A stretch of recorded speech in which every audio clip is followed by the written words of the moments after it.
906 Super Talk 99.7 WTN. My name is Chris Hand. Hey, how are you? The show's brought to you by our friends at Better Water LLC. Water filtration systems, water softeners, betterwater.com. Love those guys. You can listen to us anywhere. iHeartRadio, tune in, the FM dial. You can watch us. We are live on Super Talk TV. That's on Facebook, Twitter, Twitch, and our personal favorite, YouTube, where you can join the most red-pilled chat in all of radio. Join the conversation over there. Hit like, hit subscribe, share the show with your friends. We appreciate it when you do so. Help us create a much larger digital footprint for this radio station than we deserve. We can do it with you guys. Thank you so much. That plane crash in Murfreesboro yesterday, that's crazy. My wife actually saw it all go down. What? She saw it? Yeah, not like the actual plane going down. Yeah. But they were on their way back from the gym. My wife and kids, they actually found this really cool gym where they all work out together. Oh, I love that. I get pictures all the time. It's adorable. And my 7-year-old has like an 8-pack now. But anyway, it's ridiculous. It makes me feel really guilty about my own life choices. I'm like, what am I doing? But anyway, they're coming back and they go to Smoothie King right there by MTSU in the. There's like this weird plaza where like all the stores always change. It's like, restaurants never stay in. And they said they saw like all these police cars flying by, like 17 police cars, ambulances, and my wife got nervous. So she texted me and she said, "What's going on at MTSU?" And I was like, I don't know. I don't think it could be anything. Cause she sees the response. She knows the college is right there. So she assumes the worst. And I was like, but school's not in session. So I don't think that would be happening. She goes, and then you know what she said to me? She said, "Well, I thought you would know. I guess I'll just wait for Ken Weaver's newscast since it's 11:27." And I went, "Excuse me?" I said, "Excuse me?" Yeah. And so Ken knows everything, though, So I got off the phone with her, and then I spent about a minute Googling to beat Ken Weaver to the punch so that I could call my wife back and let her know what happened. I'm not going to let Ken Weaver scoop me, as award-winning as he may be. Yeah. He's not going to scoop me. But yeah, they were right down there. They said they got to Smoothie King, and she was like, "It's been a quiet day." They're like, "Well, yeah, there's a plane crash and like all the roads are closed." There's a plane hanging out in the trees. And she's like, "Where?" I was like right there. So she didn't see it come down. She didn't see it come down. Okay. Had no idea why it got so slow at Smoothie King, and just didn't notice the police response. Amazingly, again in this situation, there were 3 people on board, and all were in the hospital in stable condition. Last we heard. That's the most bananas part about all of this. Right. You're in a plane crash and then a stable condition. Yeah. Also, Murfreesboro, I don't know if you've been keeping score at home, but we have a lot of random small plane crashes, right? Does it just seem like we have too many for your average town? I mean, we had one, it was like less than a year ago, right out in front of the private school out there, Providence Christian Academy. Wow. It was like right near the Murfreesboro airport. I'm not misremembering that, right? Like I think it was like less than a year ago. But yeah, I don't know. I don't know about that one. That might have been before me. Yeah, I think we got to rethink having small airports in these towns. Yeah. Not safe. Yeah. It's not safe. They're everywhere, too. These little municipal airports, they're everywhere. Can't trust them. You can't trust them at all. Thanks for agreeing with me, Joan. So we got a lot to cover today. We have inflation numbers out that are lower than they were expected to be. We have a U.S.-China trade deal framework being reached in London. And then we also have all of the chaos of what's happening in Los Angeles. Donald Trump spoke about a lot of that chaos yesterday as he celebrated the 250th birthday of the United States Army at Fort Bragg. And what I can honestly say is one of the best speeches I've heard in a long time. He had this one line that I'm going to play for you that is so good. And we'll get to that here in a minute. But I feel like everybody's kind of a bit burnt out when it comes to L.A., so I do want to start with the China trade deal. This is a big deal. China and U.S. officials reach agreement for allowing rare earth and tech trade. Now it's up to Xi and Trump. It does look like this is going to go through. The U.S. and China have reached a consensus on trade, representatives from both sides said after high-level talks in London. Now, yesterday, we had seen Scott Bessent leaving London. We saw Howard Lutnick walking out. Howard Lutnick's like, things are going really, really well.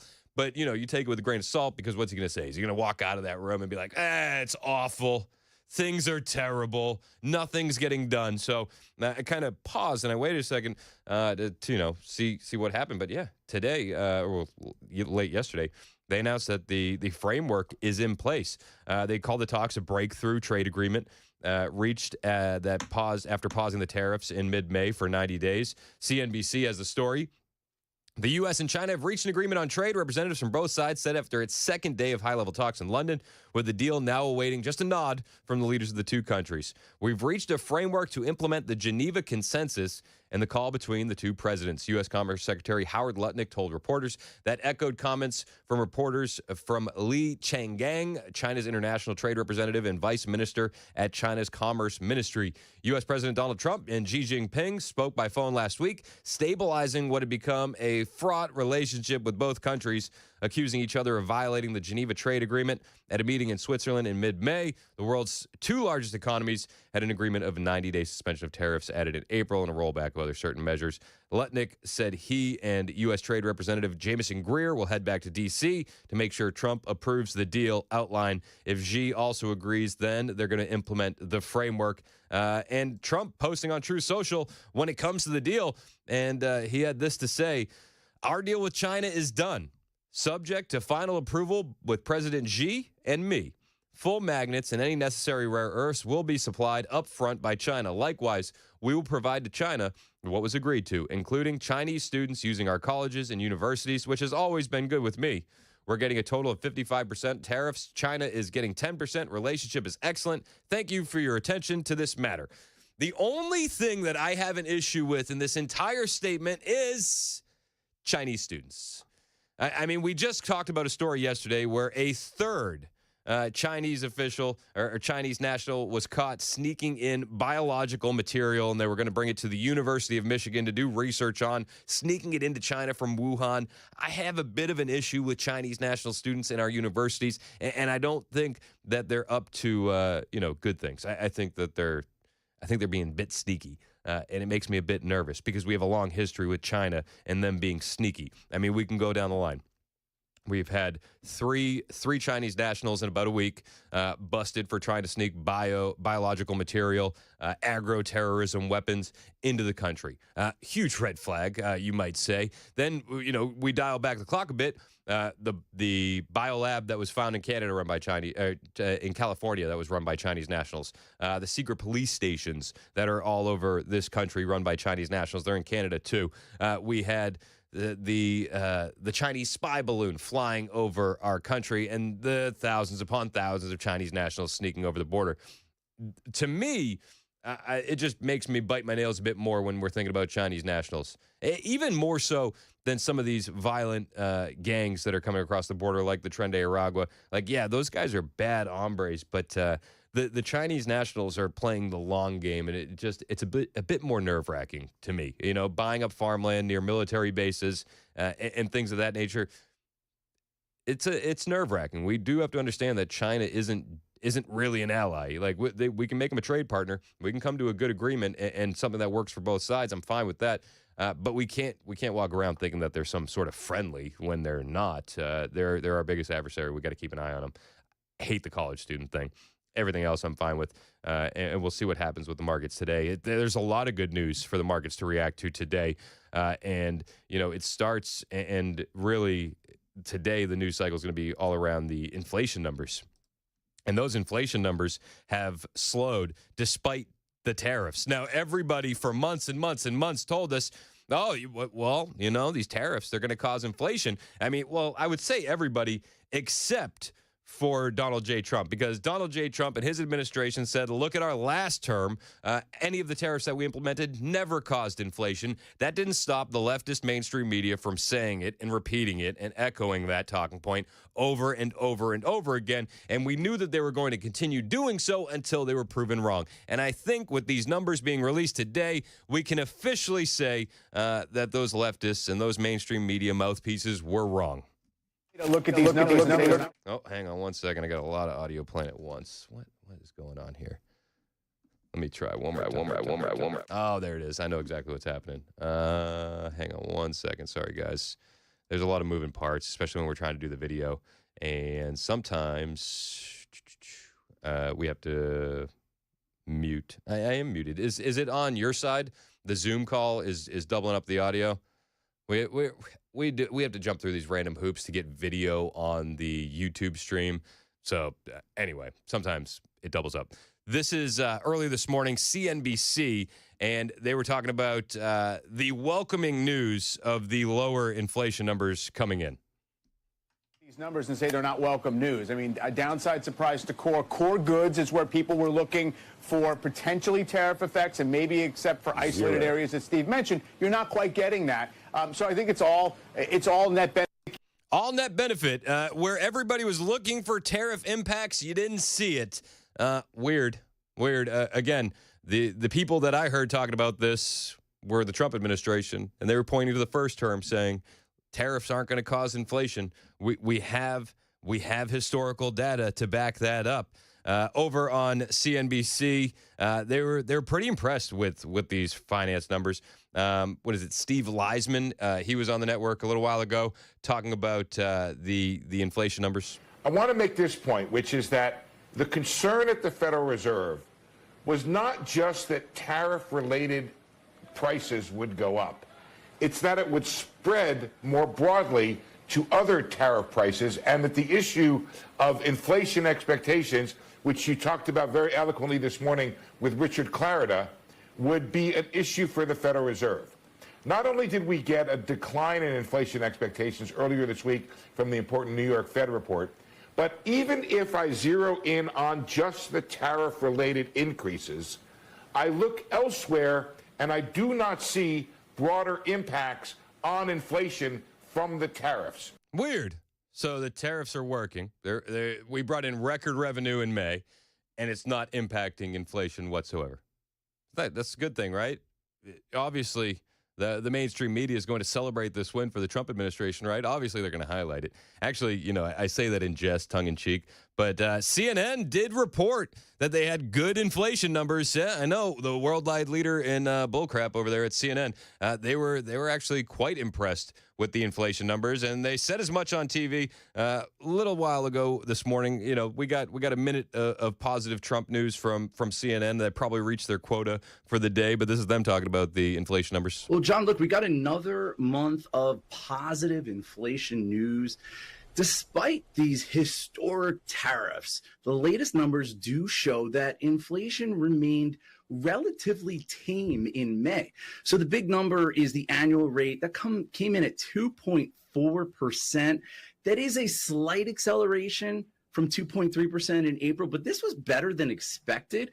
Month over month, prices were up by just 0.1%. Again, that's better than expected, and that's actually a deceleration from what we saw in April. Now, one reason why these inflation numbers came in very much better than expected is because we did see a drop in energy prices. Wait a second. Hold on.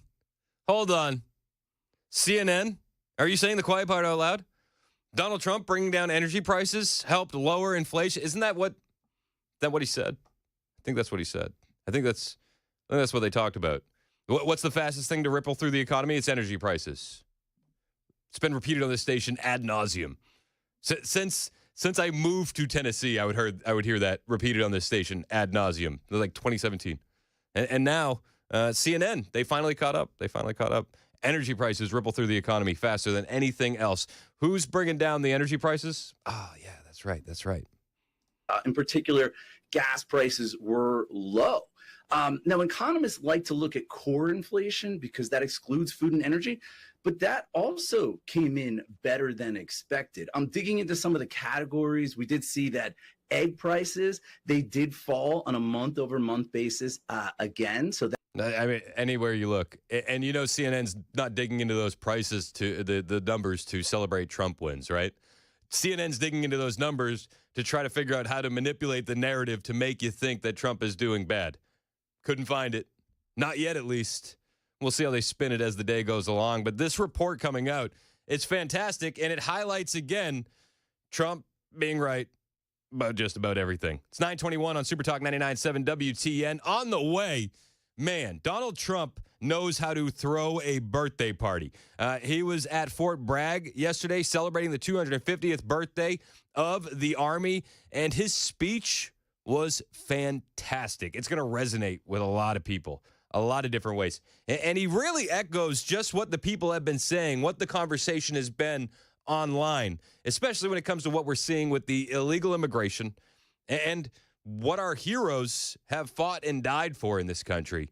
It's something that you're not going to want to miss. We'll bring it to you on the way. 921, this is Super Talk, 99.7 WTN.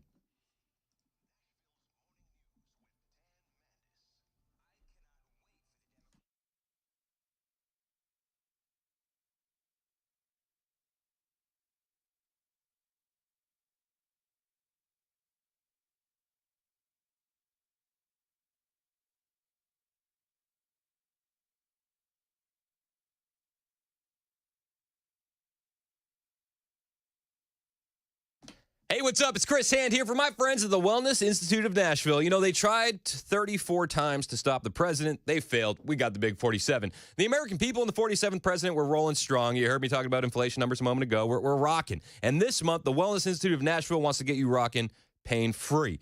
They're giving you the $34 presidential special, just $34 for your first consultation, x-rays, and, if needed, and your first treatment. Like Trump never quits on us, Dr. Mitchell, Dr. Ashley, they're not quitting on you. They're fighting your back and your knee pain with non-surgical spinal decompression. It's time to say goodbye to that pain forever. The neck pain, the sciatica, the tingling limbs, the sleepless nights, the disc bulges, the spinal stenosis, and it's time to get back to doing what you love, pain-free.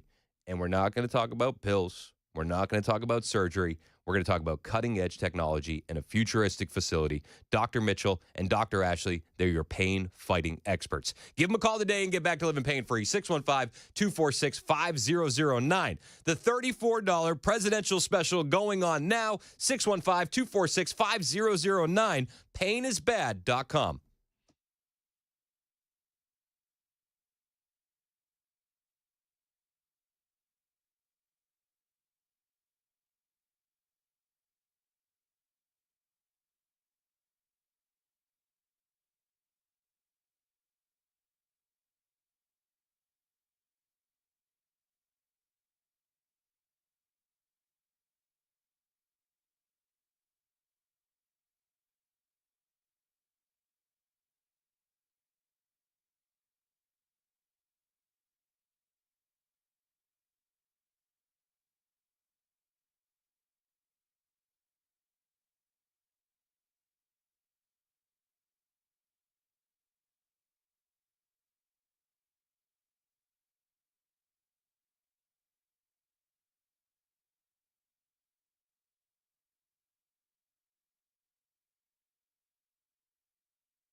Up ahead on Super Talk, a protester from the mostly peaceful parts of LA has just been arrested for trying to kill police.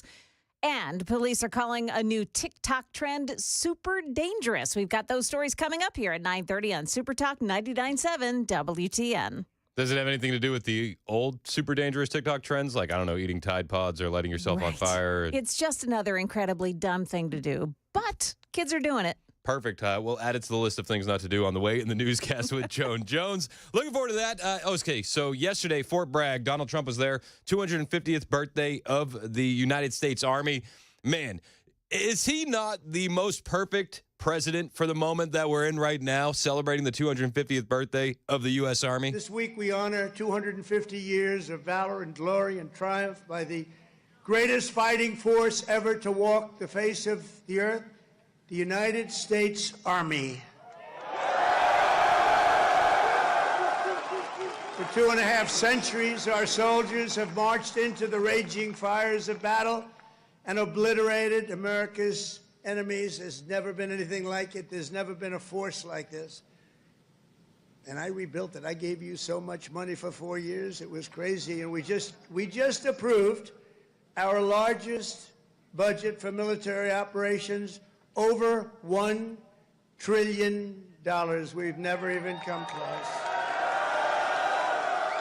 Now, the troops like that increase. A lot of Americans feel like that's a bit too much of an increase. You know, I hear you. I get the hesitation on the spending increases. I really, really do. But the troops like the increased budget.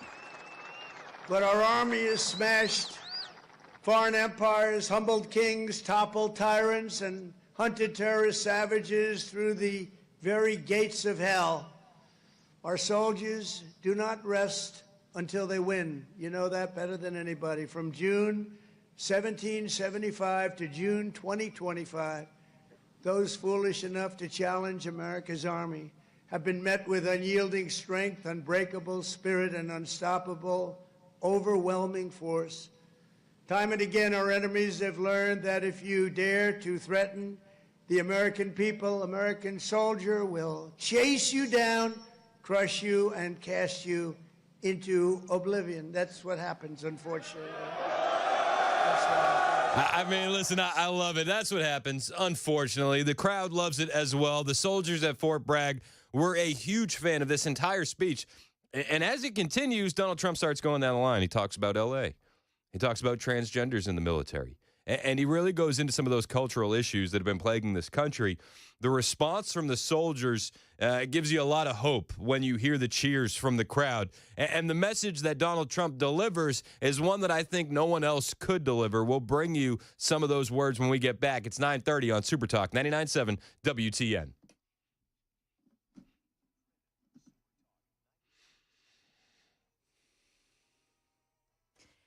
Good morning, I'm Joan Jones with your top stories. New from Los Angeles, the Department of Homeland Security telling Fox News that a previously deported illegal alien from Mexico has now been arrested and charged with attempted murder. His name is Emiliano Gordano Galvez. He was caught on video throwing a Molotov cocktail at police on Saturday during the riots in L.A. He has prior arrest in California for DUI and for grand theft. Nashville's main public library closed at least until Sunday after that parking garage fire early yesterday that led to the partial collapse of the structure. It trapped a lot of people's cars inside. This man speaking to Channel 4. People are upset, but there's nothing you can do. It is what it is, and so you can't get mad. You just gotta wait. Yeah, so far structural engineers have not said it's safe to go inside, so all of the entrances are still blocked off. A new trend on TikTok, and police are saying, don't do this. That challenge encourages people to knock and kick on doors in the middle of the night and then run away. ABC's Eva Pilgrim has more on one incident in Chandler, Arizona. Authorities say the trio targeted the same house 18 times. Scaring that family so much they actually moved from that home. The police department writing in its post, let's be clear, these pranks can have serious consequences and lead to charges such as criminal damage, disorderly conduct, or harassment. Stocks are running higher. The Dow Jones up 142 points. That's the latest news. We've got weather up next. I'm Joan Jones, WTN News.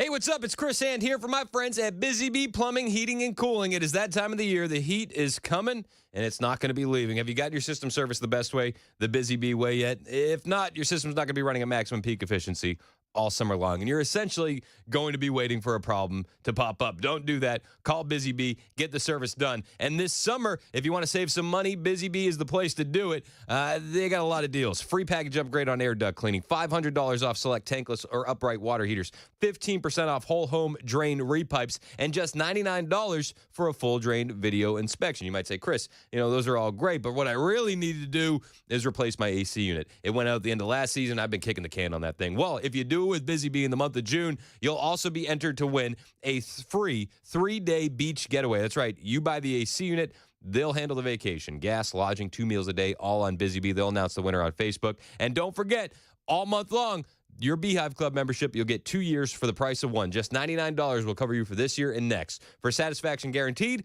it's always BusyB. 615-775-7833. 615-775-7833. BusyBHVAC.com.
As President of the United States, let me express my undying gratitude to our nation for every soldier here today, for every veteran and their families, those incredible families that are with us and all across America, and for every patriot who has worn the uniform over 250 years. Can you imagine that? We thank you from the absolute bottom of our hearts. That's Donald Trump yesterday celebrating the 250th birthday of the Army at Fort Bragg, giving a speech that only Donald Trump could give. I listened to the whole thing, and I was very, very impressed. And you might say, well, it's Trump. You love Trump. And it's like, no. But he said some things that you don't always get to hear a president say. And he got out there. He thanked the military for their service. He loves the military. He honors the military in a way that Joe Biden didn't. Didn't see him check his watch once. Spoiler alert. I don't even know if he was wearing a watch. He didn't check it at all while he was out there on stage. I know it's the little things. It's the little things that really move the needle for us. But Donald Trump gave a fantastic speech. Real quick before we get to some of those highlights, the show is brought to you by our friends at Better Water LLC. If you want to watch the show, we are live on Super Talk TV, Facebook, YouTube, Twitter, and Twitch. Personal favorites, YouTube. Jump inside the chat, hit like, hit subscribe, do all the things. And if you want to join the conversation, you have the YouTube chat. You also have the text line and the phone line. 615-737-9986 is the number for both of those. Let's get back to Donald Trump at Fort Bragg, talking about how the weapons of war have changed every generation. From the American Revolution until today, the story of the Army is the tale of an unbroken chain of American patriots who gave all they had for this country. It is the saga of epic men like Washington and Jackson, Grant and Custer, Pershing and Eisenhower, Patton and MacArthur, Wild Bill Donovan, and the great General William Yarborough, father of the Green Berets. You know that, the Green Berets? You know that? William Yarborough. It's the story of fabled units like the Old Guard, the Iron Brigade, the Big Red One, the Buffalo Soldiers, the Harlem Hellfighters, the Tuskegee Airmen, the Screaming Eagles, and George Patton's Hell on Wheels. They called it Hell on Wheels. When he was after you, it was not good. The weapons of war have changed with every generation, but the unflinching loyalty of the American soldier has always remained the same. The Army has always stayed true to its motto, "This we'll defend." You know that. This we'll defend. And that kind of became a staple as to where the speech was going. This we'll defend. Things have changed, and we've watched the change, and we've witnessed the heroes of past generations, and we're definitely in a new space right now. But this country, this is all still worth defending. Then he got into the warriors who have laid down their lives for America. And again, he's building this speech to like this crescendo where he's going to focus on the state of America, the culture that is in front of us.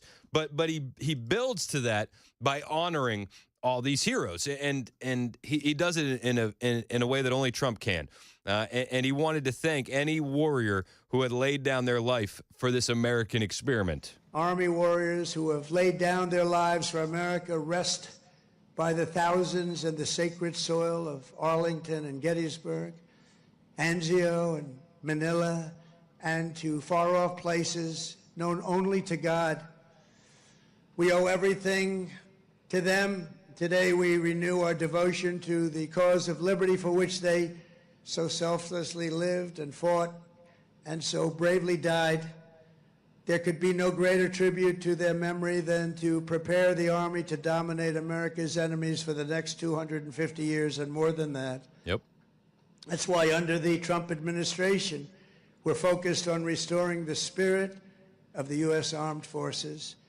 No soldier ever volunteered for the Army to be lectured about transgender diversity or inclusion. You don't want to hear that. Transgender for everybody. We don't do that. America's patriots joined the Army to kick down doors, storm beaches, kill terrorists, and win America's wars. That's what we want. And that's what you want. A couple things. I'm encouraged that the soldiers cheered that on. And I'm not surprised, right? I'm not surprised that the soldiers cheered that last line on, but I am encouraged. And I did. This was my wife, so I always do show prep, and I'm always sitting next to my wife, and she's watching some show, and I'm annoying her because I'm listening to clips over and over again. But she said, pause that real quick and rewind it, and watch the crowd. Is everybody clapping? Are there any holdouts? And we watched, and it's like no. Like the crowd is almost, I would say, 90 to 100% behind Donald Trump. And then you make the argument, okay, well, are you not clapping because you just didn't clap and he still supported you? You get into the weeds on that stuff. But 95% enthusiastically clapping and cheering for Donald Trump as he makes those comments on transgenderism. And you can see how he's building towards this cultural effect of the speech. And we want you guys to fight wars. We don't want you guys to go get these taxpayer-funded surgeries. We want you guys to kick in doors. We don't want you guys to chop off your bits. It seems pretty straightforward. Yet, just a year ago, if we had the president giving a speech at Fort Bragg, well, for starters, it's not going to be referred to as Fort Bragg. And then secondarily, I don't think that he would be giving the same kind of speech as Donald Trump. I think we can all agree on that. And then he continues moving forward and with a focus on culture. And this next line is one of the best lines that I've ever heard. And it circles around immigration. It's something that you've probably heard in your friend groups and in the conversations that we have, while we're hanging out with our pals and you're talking with colleagues and things of that nature. And you talk about how far this country has come. And, every year on Veterans Day, we'll see those videos, and it'll be, There'll be a veteran, and he'll kind of be upset, the World War II veteran. He's like, we didn't fight and die for what this country has become, for where this country is heading. It doesn't look like the country we fought for anymore. And Donald Trump echoes that sentiment in this next line. Before going further, I want to say a few words about the situation in Los Angeles, California. Have you heard of the place? Where I've deployed thousands of National Guard troops and hundreds of Marines to protect federal law enforcement from the attacks of a vicious and violent mob. And some of the radical left, they say, oh, that's not nice. Well, if we didn't do it, there wouldn't be a Los Angeles. It'd be burning today, just like their houses were burning a number of months ago. Generations of Army heroes did not shed their blood on distant shores only to watch our country be destroyed by invasion and third world lawlessness here at home, like is happening in California. As Commander-in-Chief, I will not let that happen. It's never going to happen. Did you hear that line? I mean, tell me that that's not one of the best lines that you've ever heard Trump deliver. After generations of Army heroes shedding their blood on distant shores, they didn't do that to watch our country be destroyed here at home by third world lawlessness. Of Army heroes did not shed their blood on distant shores only to watch our country be destroyed by invasion and third world lawlessness here at home, like is happening in California. As Commander-in-Chief, I will not let that happen. It's never going to happen. And again, guys, I just think that is a line that I don't think any other president is going to deliver with the same truth that Donald Trump delivers it with. He believes that, he means that. That's not just a talking point. We all know that the country that our heroes fought for and died for is not the same country we have today. And you can look no further than Los Angeles as they wave the flags of their foreign nation and demand to be allowed to stay, how far we have fallen as a country. And Donald Trump recognizes that. And he looks at the soldiers and he says, I don't want you guys to feel like you're throwing things away for that. We're going to reclaim this country. We're going to take it back. And he stays on that thread about L.A., and he talks about them carrying the flags of foreign countries while they wave those and demand to stay. And the only American flags that you see are the ones burning in the street. Donald Trump acknowledges this in front of a crowd of soldiers at Fort Bragg. But they proudly carry the flags of other countries, but they don't carry the American flag. They only burn it. Did you see a lot of the flags being burned? They weren't being burned by people from our country or from people that love our country. People that burn the American flag should go to jail for 1 year. That's what they should be doing. 1 year. And we'll see if we can get that done. We're going to try and get that done. We're working with some of your senators. I know Senator Josh Hawley is very much involved.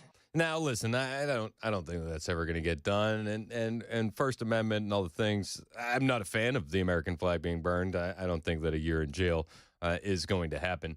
But he's not wrong in the sentiment behind that.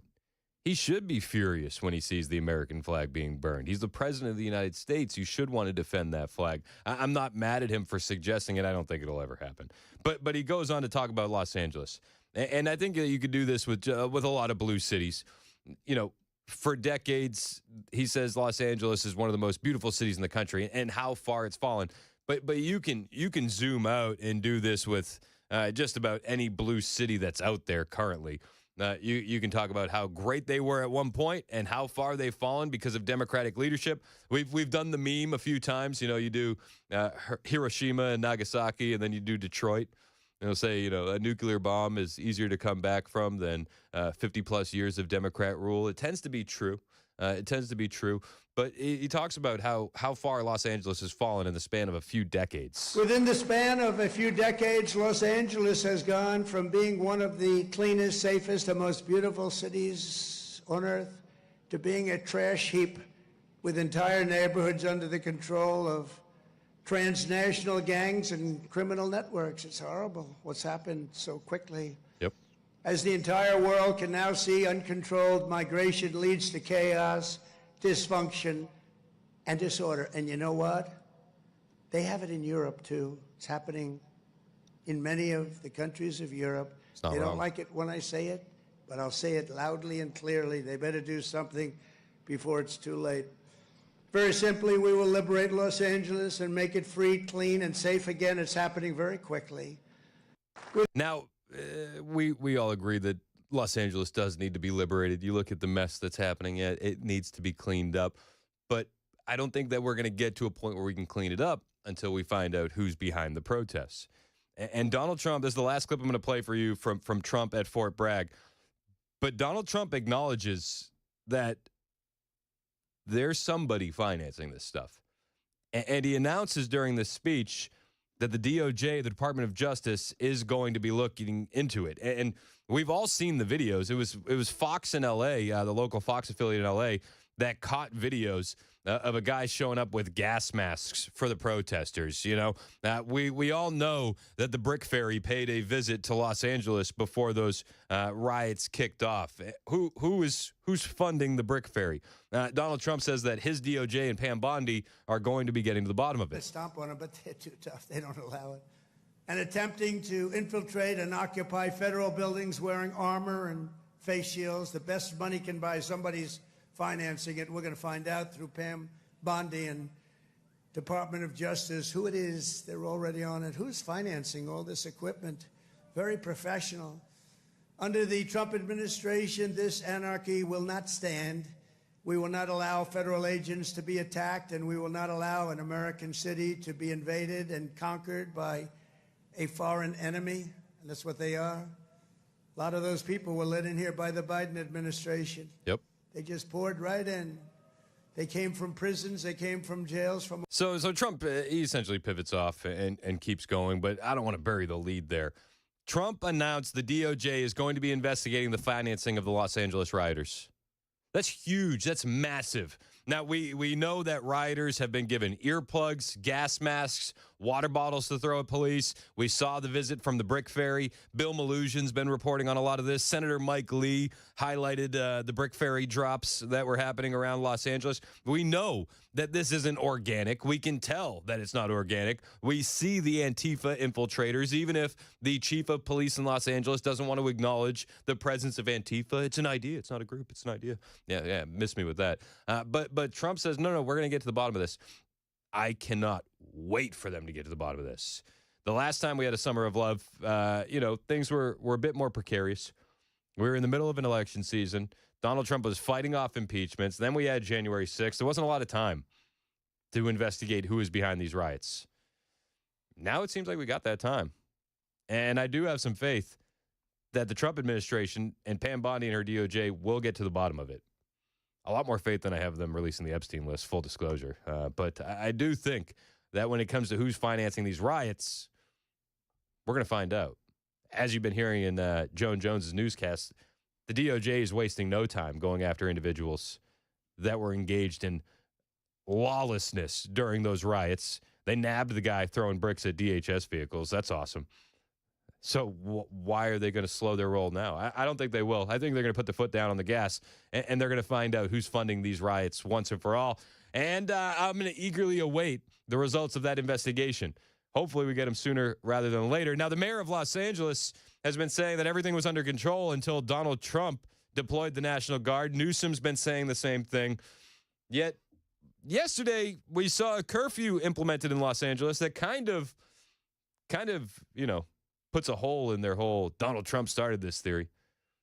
And we'll talk about that when we get back. Yeah, curfew in L.A. It was still some craziness in L.A. Last night, as well as spreading to other cities. A lot more to cover. Hang out with us. 9:51. This is Super Talk 99.7 WTN.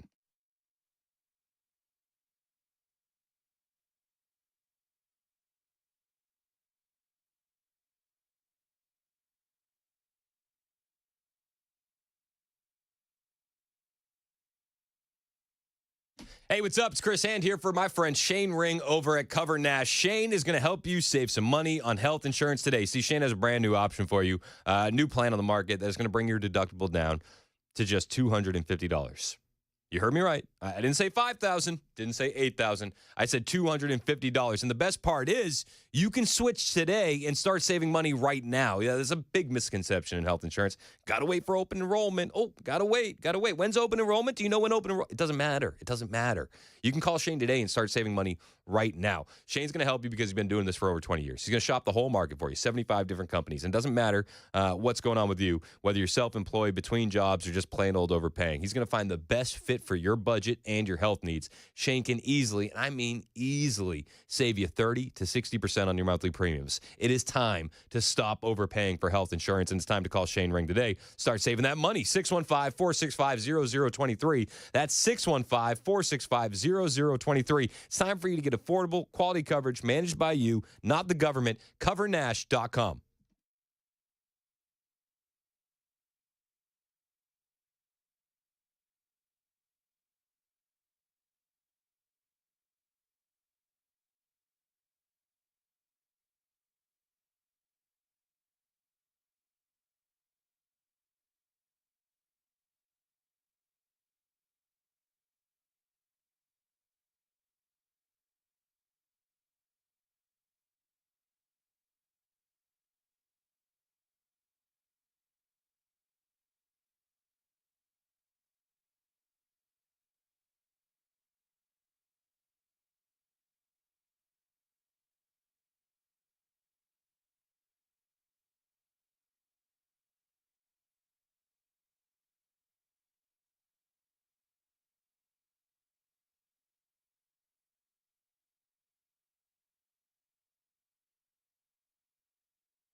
A 50-plane flyover. That's just one of the features of this weekend's military parade being planned in D.C. Also, JD's got DT's back when it comes to his criticism of the Federal Reserve's leader.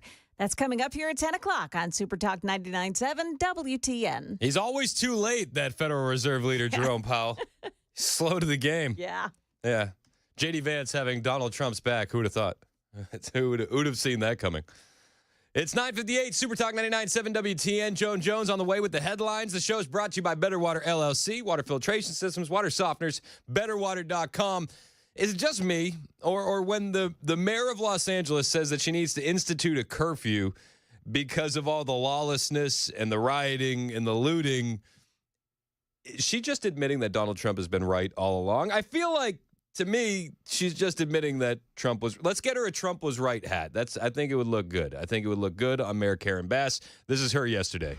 I wanted to let the city know that I have declared a local emergency and issued a curfew for downtown Los Angeles to stop the vandalism, to stop the looting.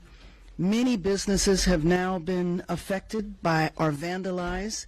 Last night, there were 23 businesses that were looted, and I think that if you drive through downtown L.A., the graffiti is everywhere. But if Donald Trump would just get rid of the National Guard, right, like everything would be fine, isn't that was her talking point just a couple days ago, right? Now she's saying, no, we need stricter enforcement. We need curfews. And to really emphasize the point that she doesn't have a handle on what's going on with her city, she had a little bit more to say about the graffiti. I'll bring you that when we get back. Plus, Gavin Newsom tried to launch his presidential career, his campaign last night. And he launched it similar to DeSantis launching his presidential campaign against Trump back in the day. It failed to launch. A lot of audio problems, a lot of mess-ups. And the message was, well, Orange Man bad. I got all the highlights or lowlights, depending on what you think of it when we come back. 10 o'clock, Super Talk, 99.7 WTN.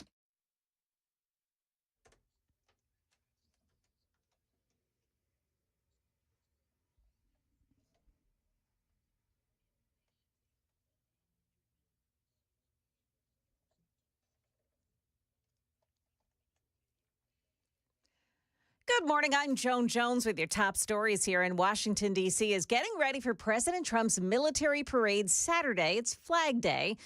It's also the president's birthday. Tanks are rolling towards Washington ahead of the president's military parade this weekend. Trump with this warning to anyone who might show up to protest. If there's any protest that wants to come out, they will be met with very big force. Trump not differentiating between violent and peaceful protesters.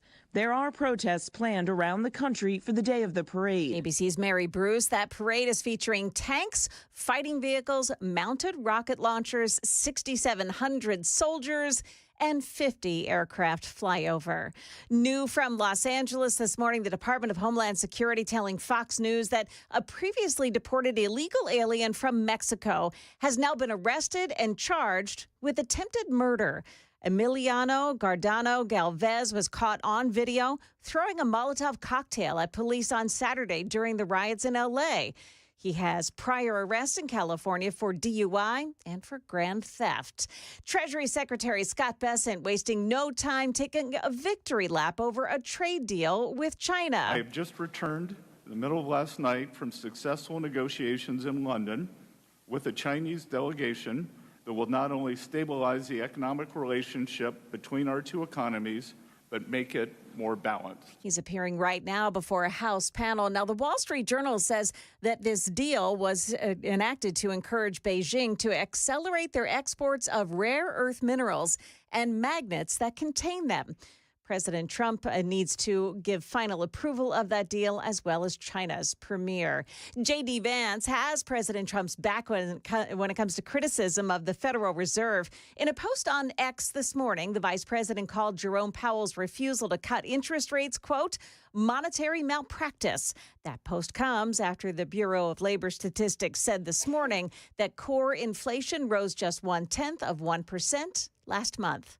The Bonnaroo Music Festival gets underway in Manchester, and we have learned today that the festival's co-founder, Jonathan Myers, died 2 days ago. Myers and Ashley Capps launched the first Bonnaroo in 2002 on a 700-acre farm. Organizers say they'll plant a tree in his honor this weekend. No details released about his death. Mayer was 51 years old. That's the latest news. Weather is up next. I'm Joan Jones, WTN News.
It's 10:06 on Super Talk 99.7 WTN. My name is Chris Hand. Hey, how are you? The show is brought to you by Better Water LLC, water filtration systems, water softeners, betterwater.com. You can listen to us anywhere, iHeartRadio, tune in, the FM dial. You can watch us, Super Talk TV, Facebook, YouTube, Twitter, and Twitch. Hit like, hit subscribe, hit share. We appreciate it. So Mayor Karen Bass taking an L yesterday. I can only describe this as taking an L. When she blames Trump, she blames the Orange Man, she blames the National Guard for all the chaos in Los Angeles, and then she goes, oh, by the way, all the looting and lawlessness is making us have to institute a curfew. I wanted to let the city know that I have declared a local emergency and issued a curfew for downtown Los Angeles. Oh, man, is that L heavy to carry around? Is that she didn't seem very strong to carry an L that big, but she's carrying it. To stop the vandalism, to stop the looting. Many businesses have now been affected by or vandalized. Last night, there were 23 businesses that were looted, and I think that if you drive through downtown LA, the graffiti is everywhere. I thought it was mostly peaceful. I thought that when it came to like the fires, people were just having fun watching cars burn. Isn't that what we heard, right? Like I thought everything was fine, and really this was conservative media making a mountain out of a molehill, and this was Donald Trump really, really heightening tensions because he deployed the National Guard. That was just a talking point, what, a day ago, 2 days ago? Now that's gone. That's gone. She knows the city is completely out of control. And has caused significant damages to businesses and a number of properties. So my message to you is, if you do not live or work in downtown LA, avoid the area. Law enforcement will arrest individuals who break the curfew, and you will be prosecuted. Hundreds of officers from police and sheriff departments from across the region and state are working alongside LAPD through a unified command structure. The curfew will be in place tonight from 8 p.m. until 6 a.m. Now, I was watching some of the protest stuff live, and the Los Angeles in particular, I mean, that curfew hit. They circled a bunch of protesters, LAPD did. They kind of, corralled them into an area, and they arrested everybody. I saw some reports that even press was being arrested if they were, kind of confused with some of the protesters, rioters, and the like. But Los Angeles, emergency curfew. Emergency curfew, guys. This is from the woman who said everything was under control until Donald Trump showed up. She also went a step further, and she was talking about the graffiti. And she said, listen, guys, we can't handle it on our own. We need community leaders to get in here and help us with the graffiti. She literally said this. We need community members. We need faith leaders. We need, everybody in the community to come forward. It's all hands on deck to clean up the graffiti because we got the World Cup coming in a year. And we got to beautify the city. She literally said this, admitting on live TV, she can't handle the mess that's been made by the rioters. And they got to come together as a city to clean up the graffiti before the World Cup. You can't make this stuff up. It's embarrassing, in all honesty. I would be embarrassed if I was Mayor Karen Bass. I don't think she is. I don't think she even has the self-awareness to be embarrassed if she could be. But this is her talking about that graffiti. Especially of the graffiti that is just blanketing a number of blocks. Has been extensive. We are 1 year away from the World Cup. Oh. This is about beautifying our city and bringing our city together. And so I am calling on business leaders, community leaders, faith leaders to come together downtown in the next few days to talk about how we are going to clean up the city. Obviously, city workers are already out there removing the graffiti, but this is so extensive, it's going to take community-wide involvement. We had launched a program called Shine LA a couple of months ago in preparation for the World Cup, and now we are called on to direct that citywide. We need people from all over the city to come to downtown and to help with this effort. I mean, once again, the mayor of Los Angeles admitting on TV that she can't handle the problems of Los Angeles. I don't think Los Angeles deserves the World Cup. I don't think Los Angeles deserves the Olympics. And even before the graffiti, we were looking at human feces and needles in the streets. Not to mention the street juice. Don't ask what's in the street juice. It's a gross city. She understands that she can't clean this up on her own. She understands that she's in way over her head, and Los Angeles can't handle this. So once again, Trump was right. I think that once again, Trump was right. She's in over her head. She has no idea what they're doing. Los Angeles deserves better. I understand. They voted for her. You get what you vote for. You get the government that you deserve. I understand. I think there's still some people in Los Angeles that deserve better than Mayor Karen Bass. What a mess she is. But it's not like they can look elsewhere. It's not like, oh, well, we got a bad mayor, right? Like, at least, in Nashville, say what you want about Bill Lee, and I've been critical of him. I think that he's absent often. But we can go, well, we have a terrible mayor in Nashville. Soft hands Freddie. And it's tough. It's tough. He's heartbroken over the migrants, and he's an awful mayor. But at least we have a conservative governor, right? At least we have a conservative. In California, they can't even do that. Where are you going to go? Well, Karen Bass is awful, but at least we have Gavin Newsom. No, it doesn't work. It doesn't work. And Newsom, he took the opportunity yesterday to try and launch his presidential campaign. And as he goes to a live stream to do a press conference to go on an anti-Trump tirade, he posted on his X account, and he goes live, and the video feed of him addressing the camera has no audio. No audio. He can't even run a live stream. How do they expect him to run a state or a country? Unbelievable. People were roasting him on X, too. There's no sound, no audio, haha. One guy, once the audio got fixed, said, I like this speech better when the audio wasn't working. Yep. And in that speech, Gavin Newsom, well, he just points the finger at Trump. Orange man bad. Donald Trump. I mean, it was honestly, it was a Donald Trump speech. It was an anti-Donald Trump speech disguised as a campaign launch, which was disguised as a press conference about the LA riots. I did get this clip from the speech, and he's talking about how Trump is traumatizing the communities of Los Angeles. Donald Trump's government isn't protecting our communities. They're traumatizing our communities. And that seems to be the entire point. Oh, yeah. So that's the entire point. Actually, fair enough. That is kind of the point, right? I tell you what, nothing's going to make an illegal alien self-deport more than seeing other individuals get forcibly deported. And if we got to come find you, you can't come back. So, yeah, no, there's some truth to that statement. But what he said after this, he goes on and he goes, and this made my wife is walking around the house at this point as I'm doing show prep. It made her stop in her tracks, fuming angry. He's at the podium and he goes, all this stuff that Donald Trump's doing, all he's doing is making the immigrant community feel less safe. And Virginia, my wife, turned red. She went, excuse me? Excuse me? And I was like, what's wrong? Honestly, I didn't even think anything of it. I just felt like it was like another Democrat talking point.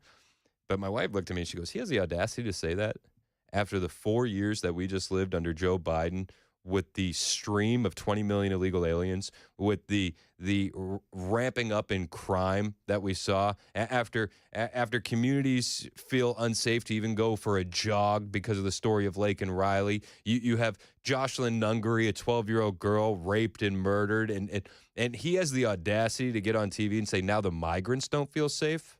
What about the citizens? And I looked at my wife and I was like, damn, that's a good point. It's a great point.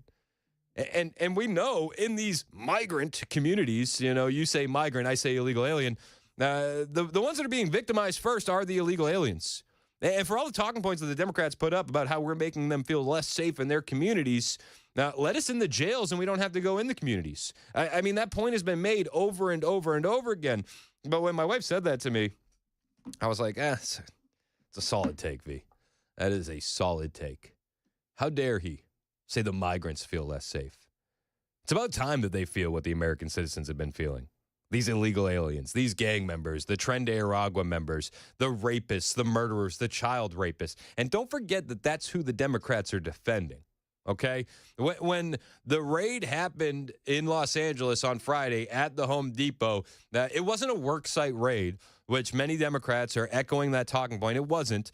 Tom Homan has given extensive details on what they were actually doing. They were investigating cartel-run businesses, and money laundering operations, and they were serving warrants. That's who they're defending. And the guys they picked up were, rapists, murderers, child rapists. That's who the Democrats are defending. Over and over again, the Democrats will place murderers, rapists, child rapists, gang members, and terrorists above the average American citizen. So many damn times we've seen this story played out. And Gavin Newsom gets up there and says, well, Trump's making the migrants feel less safe. Okay. Cool. I hope that they feel a little bit uncomfy. I hope that the ramp up in deportation efforts makes them want to self-deport. I hope that everything going on around them makes them reevaluate their position and their decisions. I hope so. Are they unsafe? No. If they're taken into custody, they'll receive 3 hots in a cot like anybody else. I don't see any stories about heavy-handed immigration enforcement beating up migrants or anything of that nature. I haven't heard any stories about migrants dying in the hands of ICE or DHS. Have you? No, of course not. They feel less safe, though. They feel less safe. Well, I'm sorry if I don't feel bad. Sorry. I don't feel bad whatsoever. These are just the natural place we've landed because of your decisions and your actions. If you feel unsafe as an illegal alien in this country, the American public, they're with Donald Trump on this one. Believe it or not, the American public, they're riding with Donald Trump on the mass deportations. The polling shows it over and over and over again. We've seen it time after time after time. If you look at the polling numbers, people support the deportation efforts. And CNN put up a poll earlier today. Harry Enton was talking about it. You know, you talk about all the swings over to the Conservative Party. Do you know which voter group has swung harder to the right than any other demographic since 2020? Do you know? Well, my friends, that would be legal immigrants. Yep, Harry Enton broke it all down on CNN this morning, much to the chagrin of CNN themselves. Start off on the fact that immigrant citizens, immigrant voters, foreign-born voters have gone tremendously to the right on this issue in 2024 and 2025 versus where they were in 2020. Closest to or trust more in immigration. You go back to 2020. Democrats, get this, held a 32-point lead on this issue. Immigrant voters were in the Democratic camp. Jump forward to 2024, 2025. Look at that shift, a 40-point shift to the right among immigrant voters. Republicans now lead on this issue by 8 points over Democrats, more so than any other group. Wait a second. I thought, now listen, you correct me if I'm wrong. I thought Donald Trump was an evil racist, bigot, Nazi, right? That's what we've been told. Evil, racist, bigot, Nazi, also orange. Okay? That's what we've been told. Yet, CNN is displaying some poll numbers here that show legal immigrants actually prefer the party of the evil, racist, bigot, Nazi who's orange. I'm lost. I don't know. I'm at a loss for words. That swing is insane. 2020 among immigrants, legal immigrants, they prefer the Democrat Party by plus 32. In 2020, plus 32. Massive lead. Massive. Today in 2025, the GOP, conservatives, lead amongst legal immigrants by a plus 8. What does that mean? I'll tell you what it means. Legal immigrants support racist, evil, bigot Nazis. I mean, it can only mean one thing. It can only mean one thing. That's it. CNN, stunned by these numbers. Harry Enton breaks them down a little bit more, and we'll bring you the rest of that audio clip when we get back. It is 10:21 on Super Talk, 99.7 WTN.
LA's mayor declares a curfew, but it really didn't mean much to a lot of rioters. And a big car maker makes a big commitment in Tennessee. That and more coming up at 10:30 on Super Talk 99.7 WTN. I saw that news story about the investment the car maker made. That's a big deal. Joan Jones has the latest in her headlines on the way. My name is Chris Hand. The show is brought to you by our friends at Better Water LLC. You need a water filtration system or a water softener, you go to betterwater.com. Those guys are patriots. Support the show, support the sponsors that support the show. Find us on YouTube. Hit like, hit subscribe, and share the show. Help us expand the digital footprint so that way we can do more fun things. Harry Enton over on CNN. I feel like this would be a fun job. Is he secretly a conservative? Because every time he brings polling numbers to CNN the last few months to a year, it seems like he's always bringing bad news. And part of me wonders if he's like a closeted conservative who secretly just gets a lot of joy out of these numbers that he brings to CNN and their audience, who is just probably beside themselves when they see these numbers. Where we left off, there's a new poll out, and Harry Enton's going over it, and it's, who do you trust more on immigration? And they asked one voter group, legal immigrants. Who do you trust more on immigration? Now, in 2020, legal immigrants trusted the Democrat Party by a whopping margin of plus 32. They trusted the Democrats 32 more points on immigration in 2020. Harry Enton brought some shocking numbers today. 2025, that number has swung by 40 points. Legal immigrants support the GOP at a tune of plus 8 in 2025 on immigration. From plus 32 for the Democrats in 2020 to plus 8 for the GOP in 2025. That swing is massive, and Harry Enton breaks down the numbers a little bit more. That I could find the group of voters who became more hawkish on immigration were in fact immigrants themselves, immigrants who are registered to vote in this country. So that's on that issue. How about how they feel about kind of traditionally, historically about Donald Trump? Yeah, so you see this shift and you go, what is going on underneath the hood? Well, take a look, Donald Trump. You remember when he first ran back in 2016, immigrant voters were one of his weakest spots. But look at this, Trump's vote share in presidential elections among, again, immigrant citizens, those who are registered to vote. Look at this. In 2016, he got 36% of the vote. You go to 2020, 39% of the vote. Look at this. In 2024, all the way up to 47% of the vote. Some polls I looked at had him barely losing that vote. Some polls I looked at had him barely winning that vote. Again, there is no block of voters that shifted more to the right from 2020 to 2024 than immigrant voters, and Donald Trump, at least in some surveys, actually won that vote. On average, it's about equal. So there may be all this stuff, right, about undocumented immigrants and Trump being harsh on them, but immigrant voters themselves have increasingly liked Donald Trump and have increasingly moved to the right on immigration into the Republican camp. I mean, it's insane. And your average Democrat, this doesn't compute. This doesn't compute. Donald Trump is an orange, evil, racist, Nazi, bigot. How could the legal immigrants support him? And not just support him, but that support is growing. Growing and growing and growing. 36, 39, 47. And he's not just doing it with this voting group. He's doing it with so many others. Hispanic, black, youth. In the midterms, they're going to have an issue. If these polling numbers continue, and if the Democrats continue to take the side of the 20 and the 80 versus 20 issues, these trends are going to continue. We had a trade deal with China today. Inflation is coming in lower than expected. We have all these investments coming into the country. We haven't seen our economy at full strength yet. We're seeing the immigration tactics of the Trump administration bearing fruit when you look at some of these poll numbers. And I just wonder, how do the Democrats compete in the midterms? They're struggling for talking points right now. They're completely struggling. Hakeem Jeffries, the best talking point he has currently is that we need to demask the ICE agents. We have to demask DHS when they're out there doing immigration enforcement. Nothing about the masks on the rioters in L.A. No, nothing about that. They're mum on the violence being caused by the rioters in L.A. Maxine Waters said she didn't even see any violence in Los Angeles. She said she was on the streets. She didn't even see it. Nancy Pelosi, they rolled her out. She sounded drunk, and she said, well, people were they were caught up in the exuberance of the moment. This is what she really said, the exuberance of the moment. I'll bring you that when we get back. Nancy Pelosi. And you tell me if you think she said a bit more vodka than's recommended before noon when you hear this audio clip when we get back. It's 10:30 on Super Talk 99.7 WTN.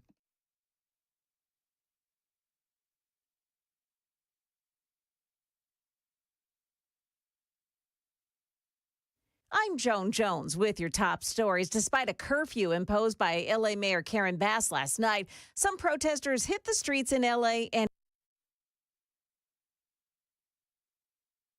I'm Joan Jones with your top stories. Despite a curfew imposed by L.A. Mayor Karen Bass last night, some protesters hit the streets in L.A. anyway, and they were arrested by L.A. City Police. CNN's Nick Watt was there. Police did take their time moving through. They didn't just slam in and start arresting people. They moved pretty slowly. They gave people every opportunity to get out. Some people clearly decided not to, and those are the people that you're seeing right now being arrested by the LAPD. And those protesters released this morning. Here in Nashville, the National Department of Transportation has initiated plans for raised crosswalks along 3rd Avenue in Germantown.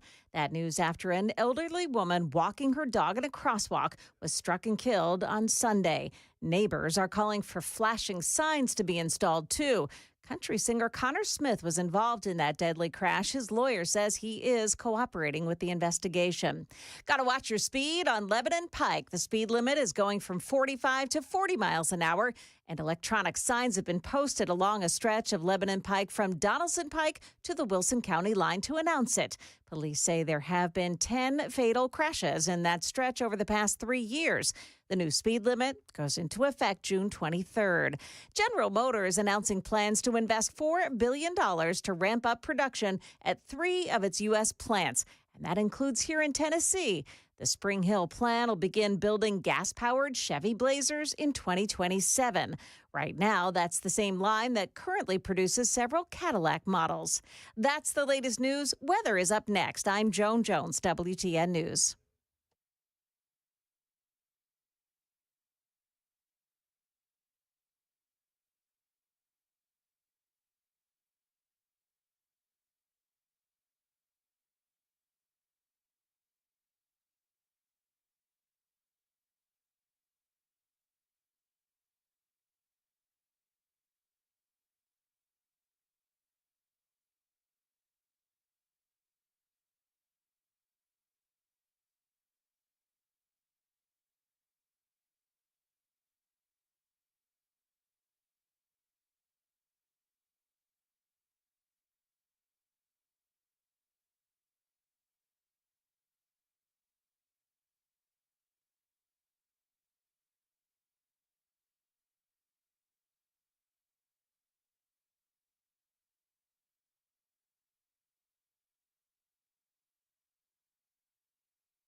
1036, Super Talk 99.7 WTN. Hey, how are you? It's Chris Hand. The show is brought to you by Better Water LLC, water filtration systems, water softeners, betterwater.com. Hey, you can do me a solid. Hit the follow button on True Social, Twitter, or Instagram. My username is @ChrisHand_on_air. If you hit follow, I'll follow back. Ken Weaver's back there in the newsroom, right? What's up, Ken? How we doing, man? I'm doing good, brother Chris Hand. So yesterday I was in a race against time competing with you. Oh, yeah? Yeah. Do you want to know what happened? What happened? So the wife is on the way back home from the gym, okay? And they found this new gym. They're doing family workouts, which is pretty fun. Yeah. And one of the things that she does is she takes the kids to Smoothie King after they go to the gym. Nice. So the Smoothie King is over by MTSU, which is over near Clark Boulevard. Yes. So I got a call from the wife. She said, "What's going on by MTSU?" She said, "I was seeing like 17 police cars." She's like nervous, It's MTSU's right there. I said, "Well, school's not in session. I don't think anything happened there." She goes, "Well, Ken said something big happened." I said, "Well, okay." She goes, "You don't know anything about it?" I said, "No, I haven't heard anything." You know what she said to me? What? It's 10:27. She goes, "Fine, I guess I'll just wait for Ken." I said, "Excuse me? Excuse me?" I was really upset. My wife does that to me all the time. So she sees something that says, "You don't know anything about that?" No, so she says, "I was wait for Ken." So I got off the phone and I said, like, "Hell, you will." Yeah. And I said, "I got 3 minutes to figure out what's happening in Murfreesboro near MTSU." And I beat you, Ken. It was down to the wire, man. It was like 10:29:30. Yeah. But I called the wife and I said, "Listen, I just want to let you know what's happening in Murfreesboro right now." You went straight to the X machine, didn't you, buddy? Man, I was not gonna be beaten to the punch by Ken Weaver. Right. Yeah, Murfreesboro police, they were quick on that, putting that out on X. She said that she got to the Smoothie King after I told her what was happening because nobody else was quick enough to the draw. And once I told her what was happening, she said she got to the Smoothie King and nobody's there. And she's like, "Yeah, it's been quiet." She's like, "Well, yeah, you didn't see what happened?" She goes, "No." Like, what do you mean? There was like 30 police cars and ambulances and fire trucks. I had no idea. Cars just stopped driving by. Like, yeah, there was a plane crash. She's like, "Oh." Yeah, businesses nearby had no idea what had happened. Yeah, it's crazy. And that's a good thing. Otherwise, had they known, it might have been tragic. But apparently this pilot was able to steer off into some bushes. That's some good steering. Yes, it is. Is it just me, or do we have way too many small plane crashes in Murfreesboro? Yeah, there have been 4 so far in Tennessee this year. That's crazy, right? Yeah. Seems like way too many. NTSB, they're quite busy. They are. All right, well, Ken Weaver always has award-winning news. If you can't wait for his newscast, you can always text me. I will be sure to do my best to beat him with a punch. Another thing we talked about just a minute ago, Mayor Karen Bass, she admitted on TV that she can't handle what's happening in L.A. And the amount of fires and damage and violence led them to instate a curfew last night because of the riots. But she also had a plea to city leaders when it came to the graffiti in the city. Especially of the graffiti that is just blanketing a number of blocks, has been extensive. We are 1 year away from the World Cup. This is about beautifying our city and bringing our city together. And so I am calling on business leaders, community leaders, faith leaders to come together downtown in the next few days to talk about how we are going to clean up the city. Obviously, city workers are already out there removing the graffiti, but this is so extensive, it's going to take community-wide involvement. We had launched a program called Shine LA a couple of months ago in preparation for the World Cup, and now we are called on to direct that citywide. We need people from all over the city to come to downtown and to help with this effort. Can't do it on our own, she says. They're a bit overwhelmed. So I played that clip, and I didn't have the text line open. It was open. It just was like behind another tab. But I'm seeing you guys' text now. Oh my gosh. 1781 said Operation Shine LA. More like Operation Shine a Turd. Yeah, that sounds about right. Randy said, so once LA is cleaned up, there'll be no more protests to disfigure it. I wouldn't count on that, Randy. 7692 said, I'm sure the Crips and Bloods will jump in there and help clean up the graffiti. Sure, I'm sure. 2707 says, why doesn't Karen Bass just hire some illegals to clean up the city? Well, maybe after Tom Homan is done, there won't be any more to hire. As we continue, Gavin Newsom said to Donald Trump, I dare you to arrest me. Get it over with. I mean, it's, again, sober and serious moment. Meanwhile, can I just add, and this is why I told the president, just get it over with. Arrest me. Move on. If you need some head to scalp, do it with me, but stop messing with these kids. Stop messing with 4-year-olds, kids in elementary school. We've got kids. We have hundreds of graduations down here. Kids are not going to their own graduations. Families, grandparents, here legally. Mixed status families in some cases, scared to death to go to a graduation. People are scared to walk down the streets. It's not just Home Depots, getting their car washed. We have incidences. I didn't believe it because what was I thinking? I actually believed when they said this is not true. But then I saw videos. They're doing checkpoints, checking people's IDs. We've never seen this kind of deployment in so many actions. It's mass panic out here in the nation's largest county, in the nation's largest state. Good, hardworking people, decent people. These are not the criminals. These are not the thugs. Oh, okay. So a lot to unpack there. Gavin Newsom, Donald Trump, arrest me. Let's get it over with. Arrest me. Like, oh, what a victim. I am Spartacus. I'm Spartacus. I'm Spartacus. Arrest me. He would like nothing more to be turned into a martyr. Let's be perfectly honest. I'd love to see him arrested either way. I think it'd be fun. I'm a fan of the chaos. And then as he goes through his little message, his rant, his anti-Trump rant. Leave the 4-year-olds alone, bro. Leaning into the emotional propaganda and manipulation. And then he says, oh, you're going into schools. Okay, when? Receipts, please show me receipts. And furthermore, if you had receipts, still probably wouldn't care. Just full disclosure, that's just me. People feel unsafe. They feel unsafe. Actions and consequences, man. If you come into the country illegally, well, you may be deported. Also, when he's going on this rant saying, "Oh, they're going to schools, they're going to Home Depot, they're going to the car wash." You know where they really want to go, Gavin, is inside the jail cells, but your sanctuary state status won't allow them. So excuse me with all the hand-wringing. They're good folks. Oh, this not everybody's bad. Okay, cool, great. Let us get the ones inside the jails with the deportation orders.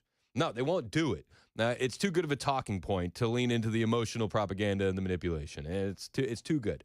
They're gonna really hone in on that as we get closer and closer to midterms. Get ready. We haven't seen the crying toddler on TV so much yet, but I imagine that's going to be highlighted very, very soon. Don't let it manipulate you. Don't. These individuals made their choices, and now they have to deal with the consequences of those choices. Sorry. Like, the fairest thing we can do is deport anybody who's here illegally. That's the most fair. Why are we giving a special case to so-and-so because, oh, well, you only broke our immigration law. You didn't break any other laws. I don't care. Like, that's a strike that deserves you to be removed in my book. But it could be a lot smoother. We could be focusing on the worst first. But California won't let us into their jails. Donald Trump, arrest me. Okay.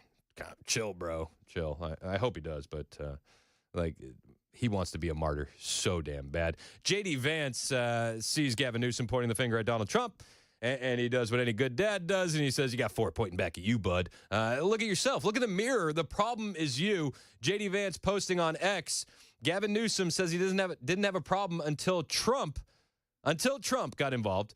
Both of these photos were taken before the president authorized National Guard to go protect our Border Patrol in California. Does this look like no problem? And he posts a photo, which if you're watching on the stream, I'll maximize. The first photo is a group of rioters kicking a police car. The second photo is a car on fire.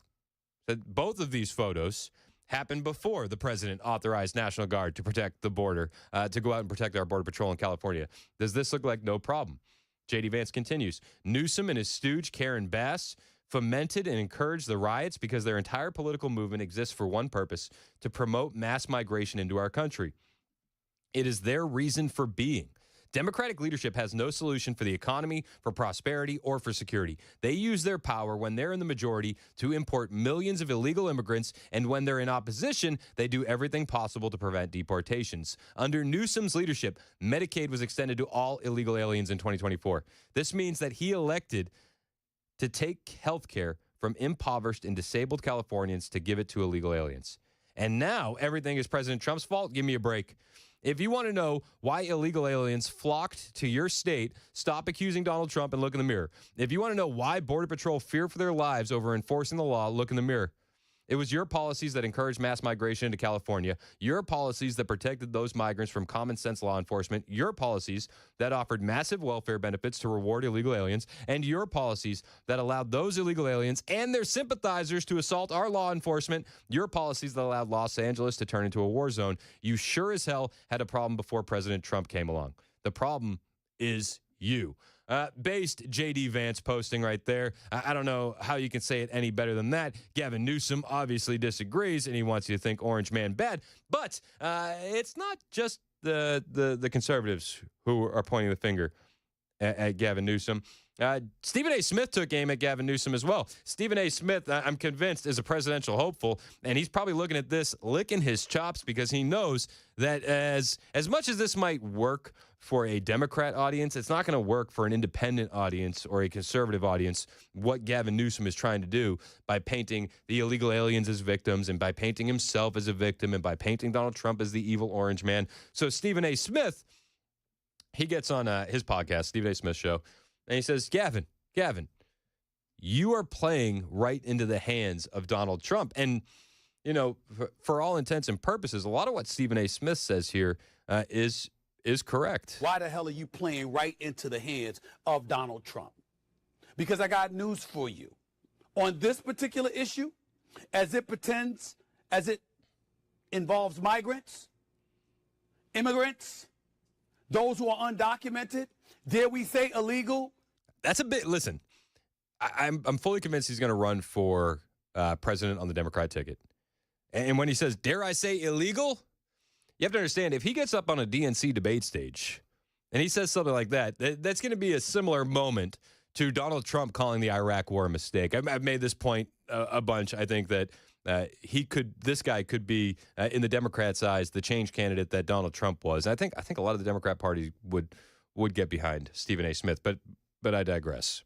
In the United States of America, he's winning on this issue. There's a reason he won the popular vote. There's a reason he won the Electoral College vote. There's a reason he won every swing state. There are people within the United States of America that want our immigration crisis addressed and want the situation resolved somehow, some way. And a person that seems eager to bring a resolution to the table is President Donald Trump. Weird. Now, others may challenge that because they may say we had a bipartisan agreement when Joe Biden was in office that Donald Trump convinced the GOP to nix because he wanted to use it as an issue to favor him during the election. Well, damn it, it worked. It worked. And I got news for you, Governor Newsom. It's working now. Yeah, I mean, listen, I disagree with the bipartisan bill. I think that bill was a piece of crap. Let's be honest. We went in on that ad nauseum here on the radio station. Everybody did. You know, there was like how many illegal aliens, thousands upon thousands, would be allowed in a day before they even started to ramp up enforcement. You know, we can get into the bill, but a lot of what Stephen A. Smith says there, Democrats would be smart to pay attention to. They would.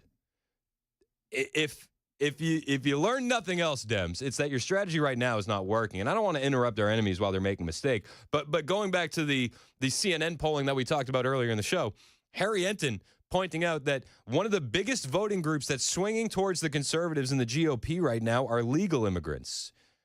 It would be wise to take note of what Stephen A. Smith is saying and what the voters are saying. But, you know, Democrats and being wise, let's not count our chickens before they hatch. 10:51, it's Super Talk, 99.7 WTN.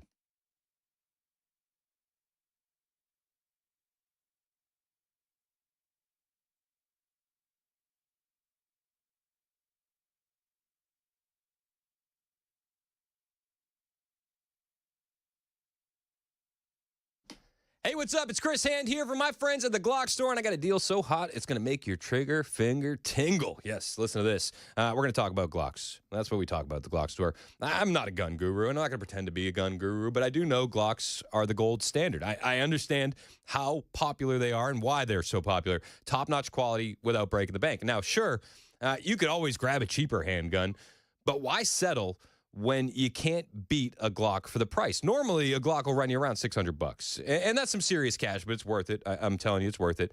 But hold up. Glock Store is now slinging factory rebuilt Glocks. You've probably done this with technology before. You buy the refurbished. It comes back from the factory, same warranty, all the things, but it's been fixed back up. Well, now you can do the same thing with Glocks. These are Glocks that might have been a display model with a tiny scratch. Could have been a brand new one with a little blemish. But they go back to the factory, they get a full makeover, and they come out perfect with the same full factory warranty. And then the Glock Store sells them to you for up to $100 less.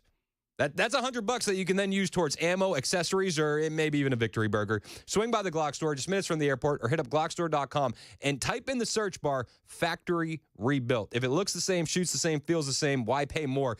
Get to the Glock Store now. Minutes from the airport, worth the drive from anywhere.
For many of us, generators are becoming a must-have household appliance. From unpredictable weather to surprise outages, it's better to be safe than sorry. Generator Supercenter of Nashville offers fast and easy installations with 24/7 service and monitoring to all brands of generators and expert repairs done right. Our mission is to make owning a backup generator simple and easy. Visit your local store today or check us out online. Generator Supercenter of Nashville. We serve all Middle Tennessee.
We'll take a look at inflation for the month of May and what Los Angeles city leaders are doing to quell the violence in parts of downtown where tensions over immigration enforcement flare for a sixth straight night. We'll tell you about these stories and more at 11 on Super Talk 99.7 WTN. Thank you, Ken Weaver. It's 10:57, Super Talk 99.7 WTN. I'm Chris Hand. The show is brought to you by Better Water LLC.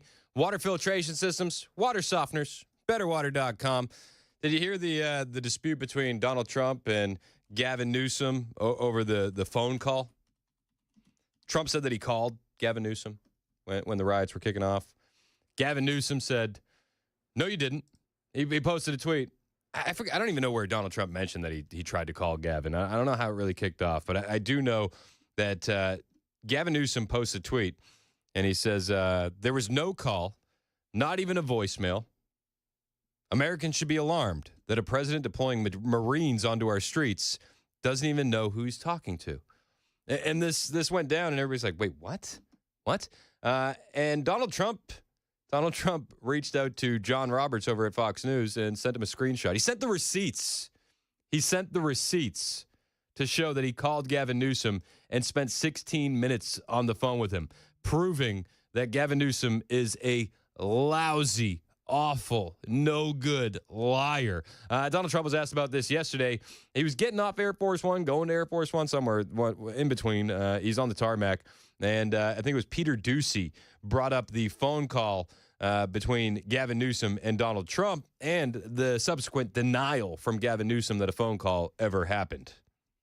Did not speak to you a day ago, as you said, in the Oval Office earlier. What's your response to that? Well, I gave him, it wasn't a day ago, it was a little longer than that, and I presented the phone conversation to Fox News, John Roberts and Molly Line at Fox News, because they were the ones that said it.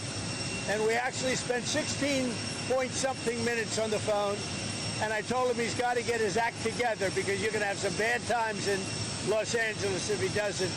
We had a pleasant conversation. The proof was from the phone company. It was from the phone company.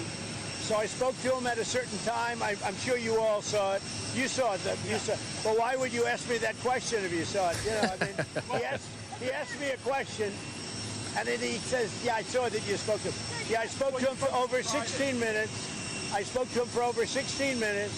And I told him to get his act together, but he hasn't been able to do that. I mean, the man, really, we could have a great, we have an Olympics coming up. We have to put the right foot forward. We have to do a job. We have a lot of people all over the world watching Los Angeles. We've got the Olympics, so we have this guy allowing this to happen. And he's lying the entire time. He's been lying nonstop. Just another lie that Gavin Newsom has been caught in. This time, directly caught in the lie by President Trump. Again, if you're watching on the YouTube stream, here, put that up on the stream. This is the receipt that Donald Trump sent to John Roberts over at Fox News. He sent the call log. He sent a screenshot. The proof was from the phone company. Outgoing call, 16 minutes, June 7th, 1:23 a.m. Weird. Gavin Newsom, he wants to run for president. He doesn't even know who he's been talking to on the phone. We can't have another repeat of what we had the last time with a Democrat in office, right? No, can't afford that. We got more from Donald Trump on the tarmac.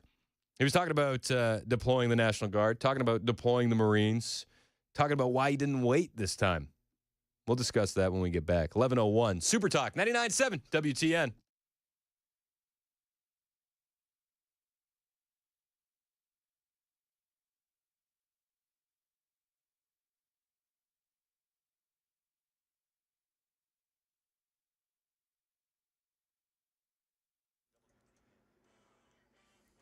I'm Ken Weaver with your top stories. Got the full forecast in 5 minutes. ABC's Jim Ryan has a look at inflation for May. On a month-to-month basis, the prices we pay for nearly everything rose 0.1% between April and May and 2.4% over the past 12 months. The Bureau of Labor Statistics says the increase was driven largely by the rising price of housing and food. While the latest increase in CPI is small, observers on Wall Street say the bill for U.S. tariffs may come due in the coming months. President Trump posting on social media today about a deal he says the U.S. struck with China related to trade and tariffs. According to the president, there will be a 55% tariff on Chinese goods imported into the U.S., and the U.S. will be able to get rare earth minerals and magnets from China that go into things like car batteries and phones. Los Angeles city leaders taking new steps to try and quell the violence in parts of the city where tensions over immigration enforcement flare for a sixth straight night. LA's mayor denying this is a citywide crisis, but imposing a curfew overnight for parts of downtown from 8 p.m. to 6 a.m. The curfew expected to last for several days. The mayor saying Monday night alone, 23 businesses were looted with damages in the millions. That's ABC's Lionel Moise. Senator Tom Cotton of Arkansas introducing two new bills to increase penalties on violent protesters who attack federal agents or those in the country illegally. Are we simply supposed to overlook them because they're in a Democratic city or a Democratic state? You can sexually assault children as an illegal alien, but if you're standing outside a Home Depot as a day laborer, immigration authorities are not supposed to arrest you and remove you from the streets to protect innocent civilians. One of the two proposed bills would immediately revoke the visas and require the deportation of any foreign nationals who are convicted of a crime tied to a protest. The other bill increases the maximum punishment for rioting from 5 to 10 years. All three people on board a small plane that crashed yesterday in Murfreesboro were taken to a hospital yesterday, reported to be in stable condition. The pilot trying to land at the municipal airport when he realized he wasn't going to make it, so he tried to make it to an open field and ended up in some trees on Clark Boulevard.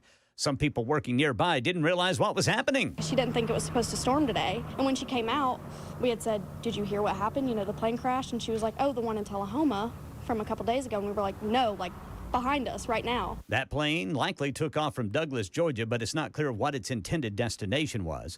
And a Nashville man's under arrest after allegedly shooting and killing his girlfriend's relative. This happened at the Harris Townhomes in Madison around midnight.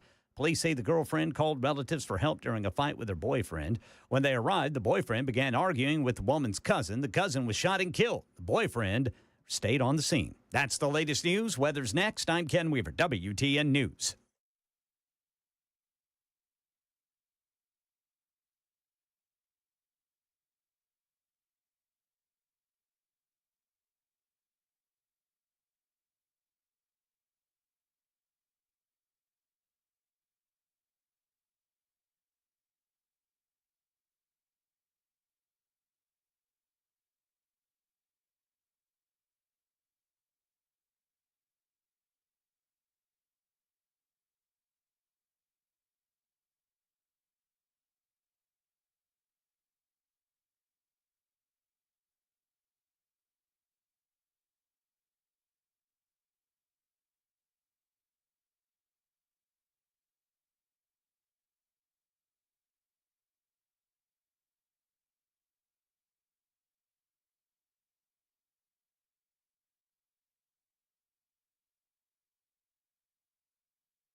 It's 11:07 on Super Talk 99.7 WTN. My name is Chris Hand. Big news day happening. We got the framework of a trade deal with China is set. We just need Trump sounds like he's all in. We just need the green light from Xi Jinping. We got inflation numbers today that came in lower than was expected. That's a pleasant surprise. And much to the chagrin of the mainstream media and leftists everywhere who said the tariffs are going to cause inflation. And we're still waiting. We're still waiting on that. All I see the tariffs causing currently, record revenue. Weird how that happens. We also have the LA riots still continuing. They instituted a curfew last night. We saw the riots spread actually a lot of different places last night. We saw in Seattle there was ICE and federal authorities dealing with Antifa. These Antifa lunatics in Seattle. If you're watching on the screen, I'll have some B-roll on for you. In Seattle, these lunatics were blocking this Bay Area door where they exit out with migrant buses, where they're kind of sending the migrants off to different facilities that they've apprehended. And these leftist lunatics in Seattle were building barricades by this Bay Area door, fighting with police officers, throwing things at them. And then at a certain point, the officers removed the barricade that these Antifa militants had made, and then you had Antifa militants immediately going back and building new barricades, and they're using those electric scooters that you see all around Nashville to essentially create a wall so that way they can't leave with the ICE detention vehicles and bring migrants where they need to go back to their own country. In New York, we saw outside the federal building. And again, if you're watching on the stream, just B-roll. I couldn't clean up all this video. Too much swearing and cursing from the leftist lunatics in attendance. But you see them shaking the guardrails in New York City. This is outside the federal building in City Hall. You have far leftist agitators facing off with NYPD, telling them to go F themselves, telling them to kill themselves. NYPD, if you're watching on the stream, you're seeing them shake the barriers that are blocking them and the federal building. NYPD's telling them that they would be arrested if they continued shaking those barricades. And well, what do the far left radical lunatics do? Well, they keep shaking those barricades, and that led to them getting into a confrontation with police. They knocked over some barriers. Many of these protesters were arrested in New York City last night. The protesters, the rioters, were throwing street traffic cones at the police officers. All around chaos. Now, our friend Savannah Hernandez was down there in New York yesterday for these protests. We're going to try and get her on the show tomorrow, see what's happening and what these protests were like. But she's been busy, and I know she's heading to Dallas, too. I'm off Friday, by the way. I'm going to be in Dallas with Turning Point USA for their Young Women's Leadership Summit. So I don't know if I'm going to be able to get Sav on the show, but she's out there and definitely worth a follow on X at Sav_says. If you want to follow her protest footage, she was covering a lot of stuff in New York City, but large crowds, storming barricades, throwing traffic cones at police officers, lunatics being arrested, all good things from NYPD. It seemed like they had their situation under control. You can't say the same about every police department that are dealing with this, but NYPD, they were completely ready for what they were dealing with. In New York City, though, there was one clip that was wild that Savannah Hernandez got. So this is just the state of the modern day left. Like, in a nutshell, in one clip, Sav is out there getting footage, and she comes across a black woman. Okay, just get ready. So just let me back up a bit. So last time we had Sav footage coming out of a protest, it was outside the Newark ICE facility, where she had a white woman telling Savannah Hernandez, who is she's got some Asian in her. I don't know what she is, totally, but the white protester said, they're going to deport you next because you're brown. So that's what she dealt with in Newark, New Jersey. And now she's in New York dealing with the same kind of radical leftist protesters. This time she runs into a black woman, okay? And the black woman's not the protester. Actually, the black woman just wants to get to work. But there are two white protesters who are telling her that you don't understand. We're doing this for you. You can't leave for work. Yep, this is the state of the modern day left. The the bigotry of low expectations. Don't you understand that we're helping you? We're helping you. And she's like, I just want to go to work. Listen to this.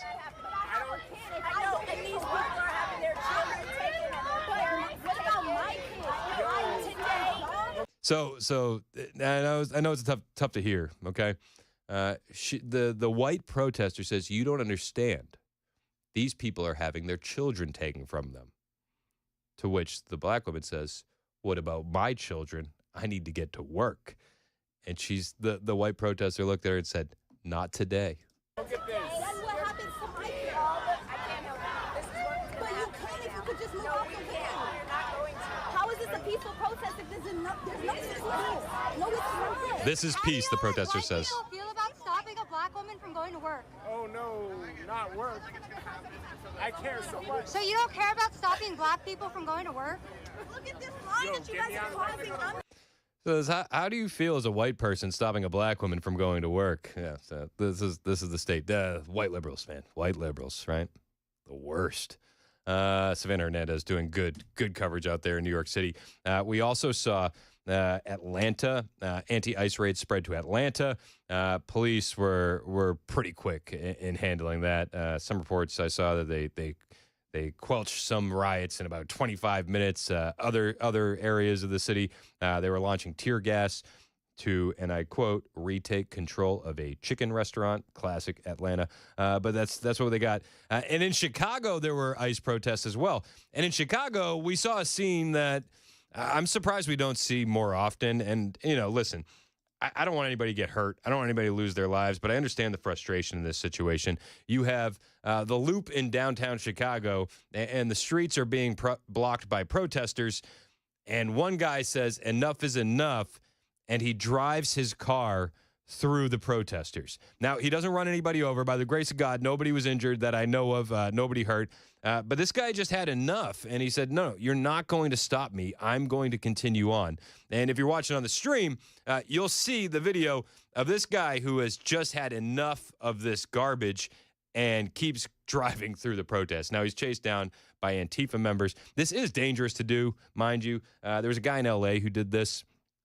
And not in this last riots, but in another protest. I think there was one where they were protesting Elon Musk or something. He drove through the protest, got around it. Those protesters caught up with him and beat the brakes off of him outside of his own home. This isn't something that I would recommend doing if you encounter anything like this over the weekend in Nashville. Just find a different route. These people are lunatics. You're better off just finding another route. As much as I hate these protesters, that's probably the safer option to do. But you understand why people get fed up. You understand why people get frustrated. Enough is enough. Why are we out here shutting down streets because illegal aliens are in our country? Illegal aliens who rape and murder and drug traffic and human traffic and rape children. These are the Democrats. These are who the Democrats are defending, and people have had enough. I'm surprised you don't see more scenes like this out of Chicago. I'm really shocked. But we understand that this is getting out of control fast. It's not going to stop anytime soon. It does seem like they want to turn this into the Summer of Love 2.0, and Donald Trump doesn't want that to happen. And the Democrats are mad that he deployed the National Guard and he deployed the military. And he was asked about the Democrats being mad, and classic Democrats being mad, oh, what a shocker. But he was asked about that on the tarmac outside of Air Force One. And he says, listen, I sent the military to de-escalate. The Democrats will tell you that that's escalation, but Donald Trump says that's BS. The military is there to de-escalate, and that's what they're doing. About anything that could go wrong by having the military there. They're trained for different things. Yeah, no, it can only go right. By having the military, it de-escalates. I mean, that was the only way. These people are agitators. They're troublemakers. I believe many of them are paid. I watched them breaking up the sidewalks with a big hammer, handing pieces of the concrete to other people. Who do you think is paying for that? Somebody's paying for it. Thank you. Might have something to do with it. Thank you for saying that. Somebody's paying for that. I watched total professionals. He's banging the curb, banging the granite, banging the concrete. And he had a whole group of people. They lined up like totally professional, grabbed the big chunks, and they dropped it on the soldiers. They dropped it on the Los Angeles police. These are insurrectionists. They're agitators. or troublemakers. At a minimum, they're troublemakers. At a minimum, they're troublemakers. At minimum. Now, the important point in that clip, and I don't want to bury the lead, but Donald Trump also addressed this while he's speaking to the soldiers at Fort Bragg for the 250th birthday of the Army. Happy birthday, Army. But he said they're paid. Somebody's paying them.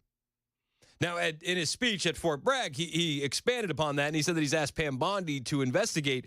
But we all know that there's money behind these protests. We all know there was money behind the Summer of Love. Who's funding it? I mean, we all have our assumptions. Everybody looks to George Soros. But there's no debate that there's some money coming from somewhere. We saw the Brick Ferry make their deposit in Los Angeles. Senator Mike Lee said that on X that he guaranteed that was a USAID grant that paid for the Brick Ferry to drop off those bricks.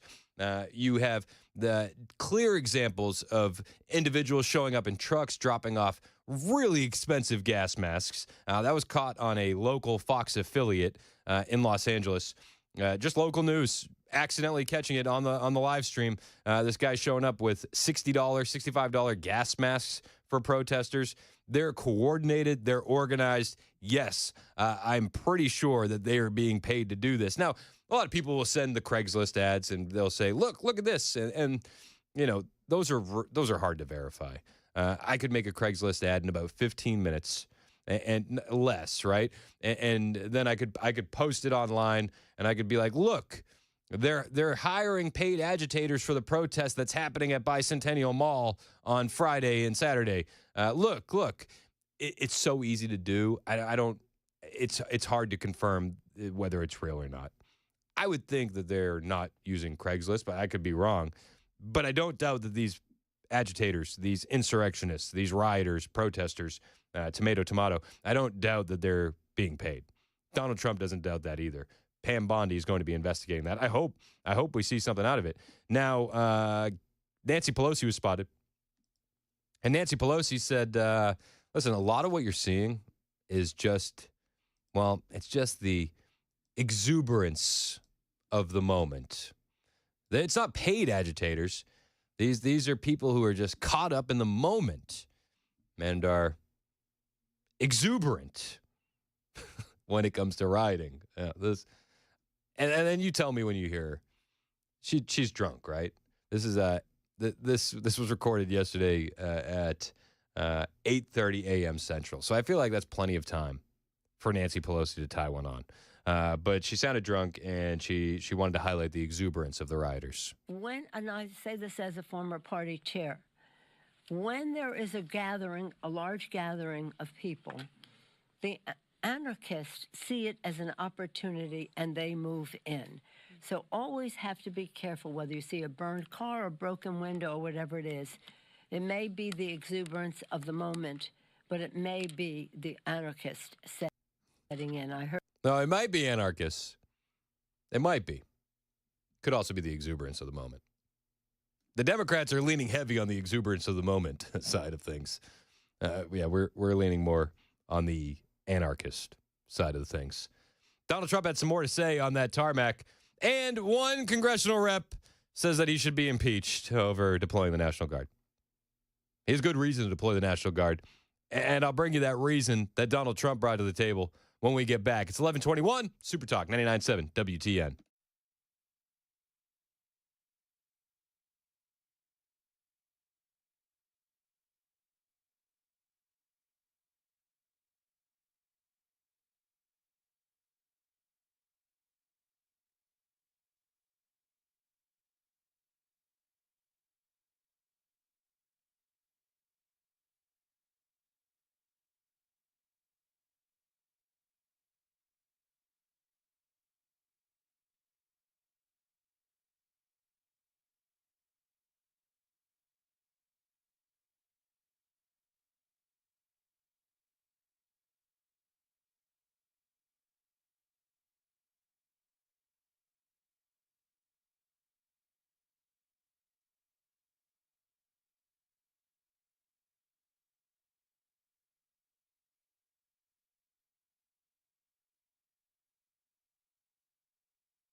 All right, drivers, looks like we got a crash in the Belmont area. Going to be 440 eastbound at Hillsborough Pike and 21st Avenue. That'll be exit 3. Stocks higher this morning for 2 big reasons. I'll tell you about them coming up at 11:30 on Super Talk 99.7 WTN. I feel like there should be 3 reasons. I'm just going to be honest with you, bro. Just rounded off to a nice 3. Yeah. And the third one would be Donald Trump is right about everything.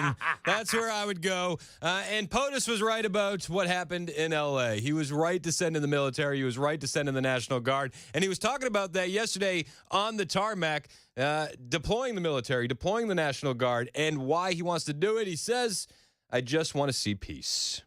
A very simple rule of engagement. If they're dangerous, if they're throwing concrete or bricks, if they're spitting in the face of the police or whoever's in front of them, if they're punching people, if they're doing all of the things that you see done for the last 3 nights, that I would say is engagement.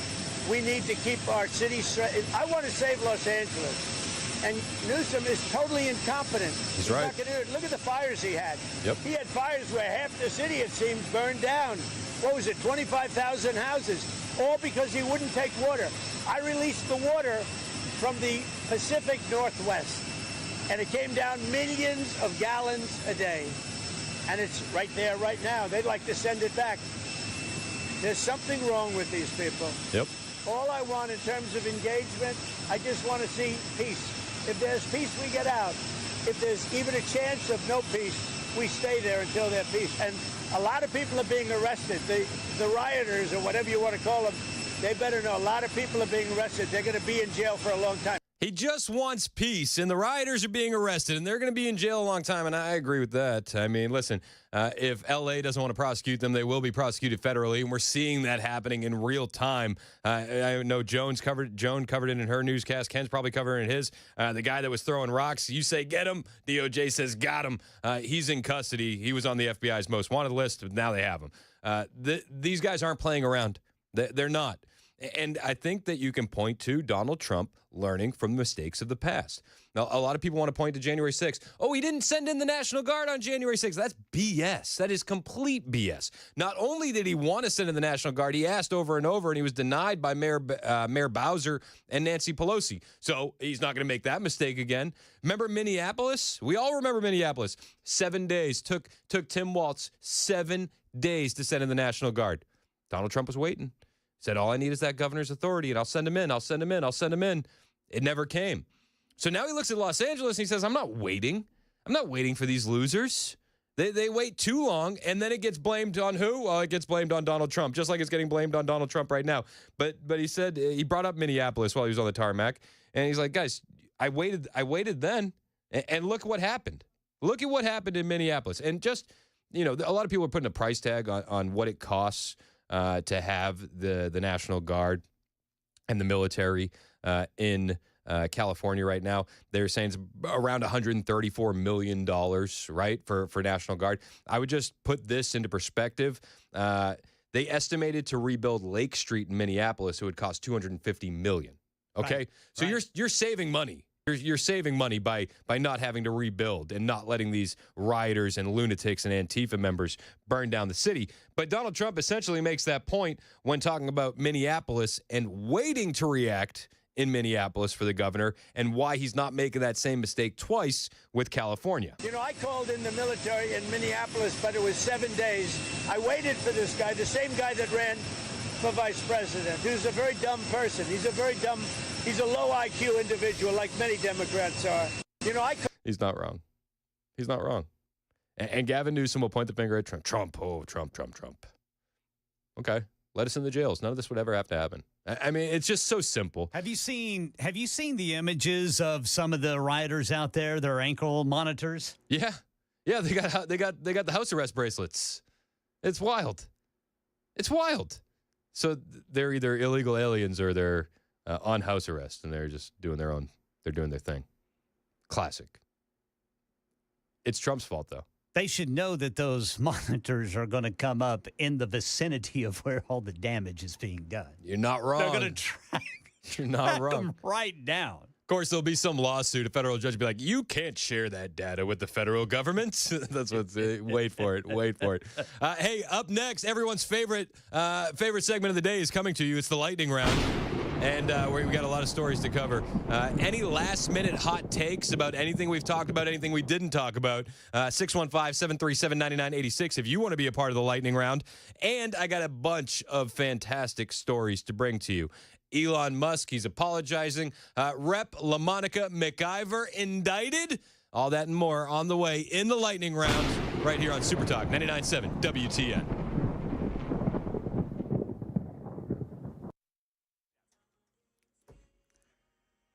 $11:30 on the dot. I'm Ken Weaver with your top stories. Got the full forecast in 5 minutes. Stocks higher this morning on word of a potential thawing of the U.S.-China tariff dispute. President Trump posting on social media today there will be a 55% tariff on Chinese goods imported into the U.S., and the U.S. will be able to get rare earth minerals and magnets from China that go into things like car batteries and phones, something that has been lacking in the U.S., also Europe.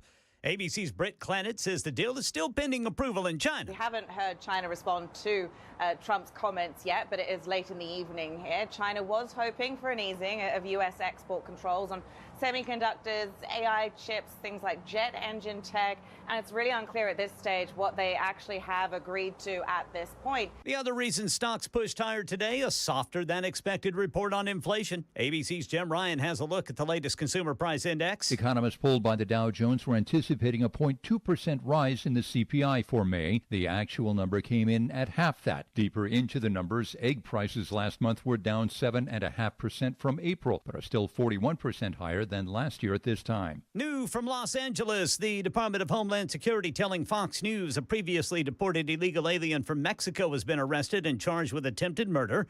Emiliano Garduño Galvez caught on video throwing a Molotov cocktail at police on Saturday during the riots in L.A.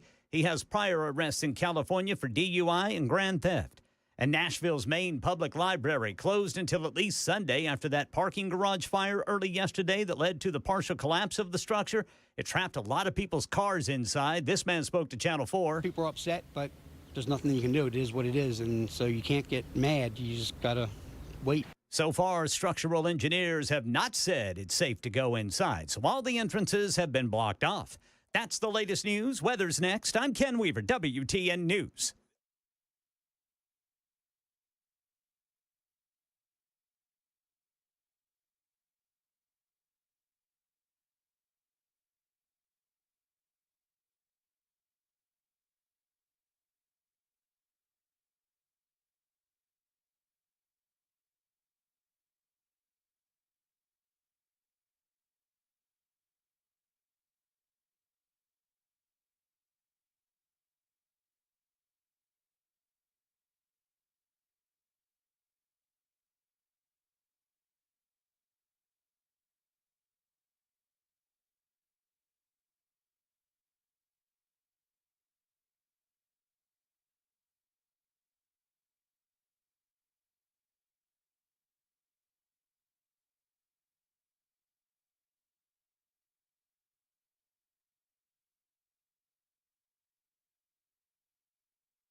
11:36 Super Talk 99.7 WTN. Hey, how are you? It's Chris Hand. The show is brought to you by none other than Better Water LLC. You need a water filtration system. You need a water softener. You get it from BetterWater.com. You can listen to us anywhere. iHeartRadio, TuneIn, the FM dial. You can watch us. Super Talk TV, Facebook, Twitter, Twitch, personal favorites, YouTube. That's because of the chat. The chat's always jumping on the YouTube page. Hit like, hit subscribe, share the show with your friends. This is everyone's favorite segment of the day. It's the lightning round. All right, so Louis' training. So we got the lightning. Now we got to hit the theme song. It's the lightning round with Chris Hand. That's me. The music makes it so much better, doesn't it, Louis?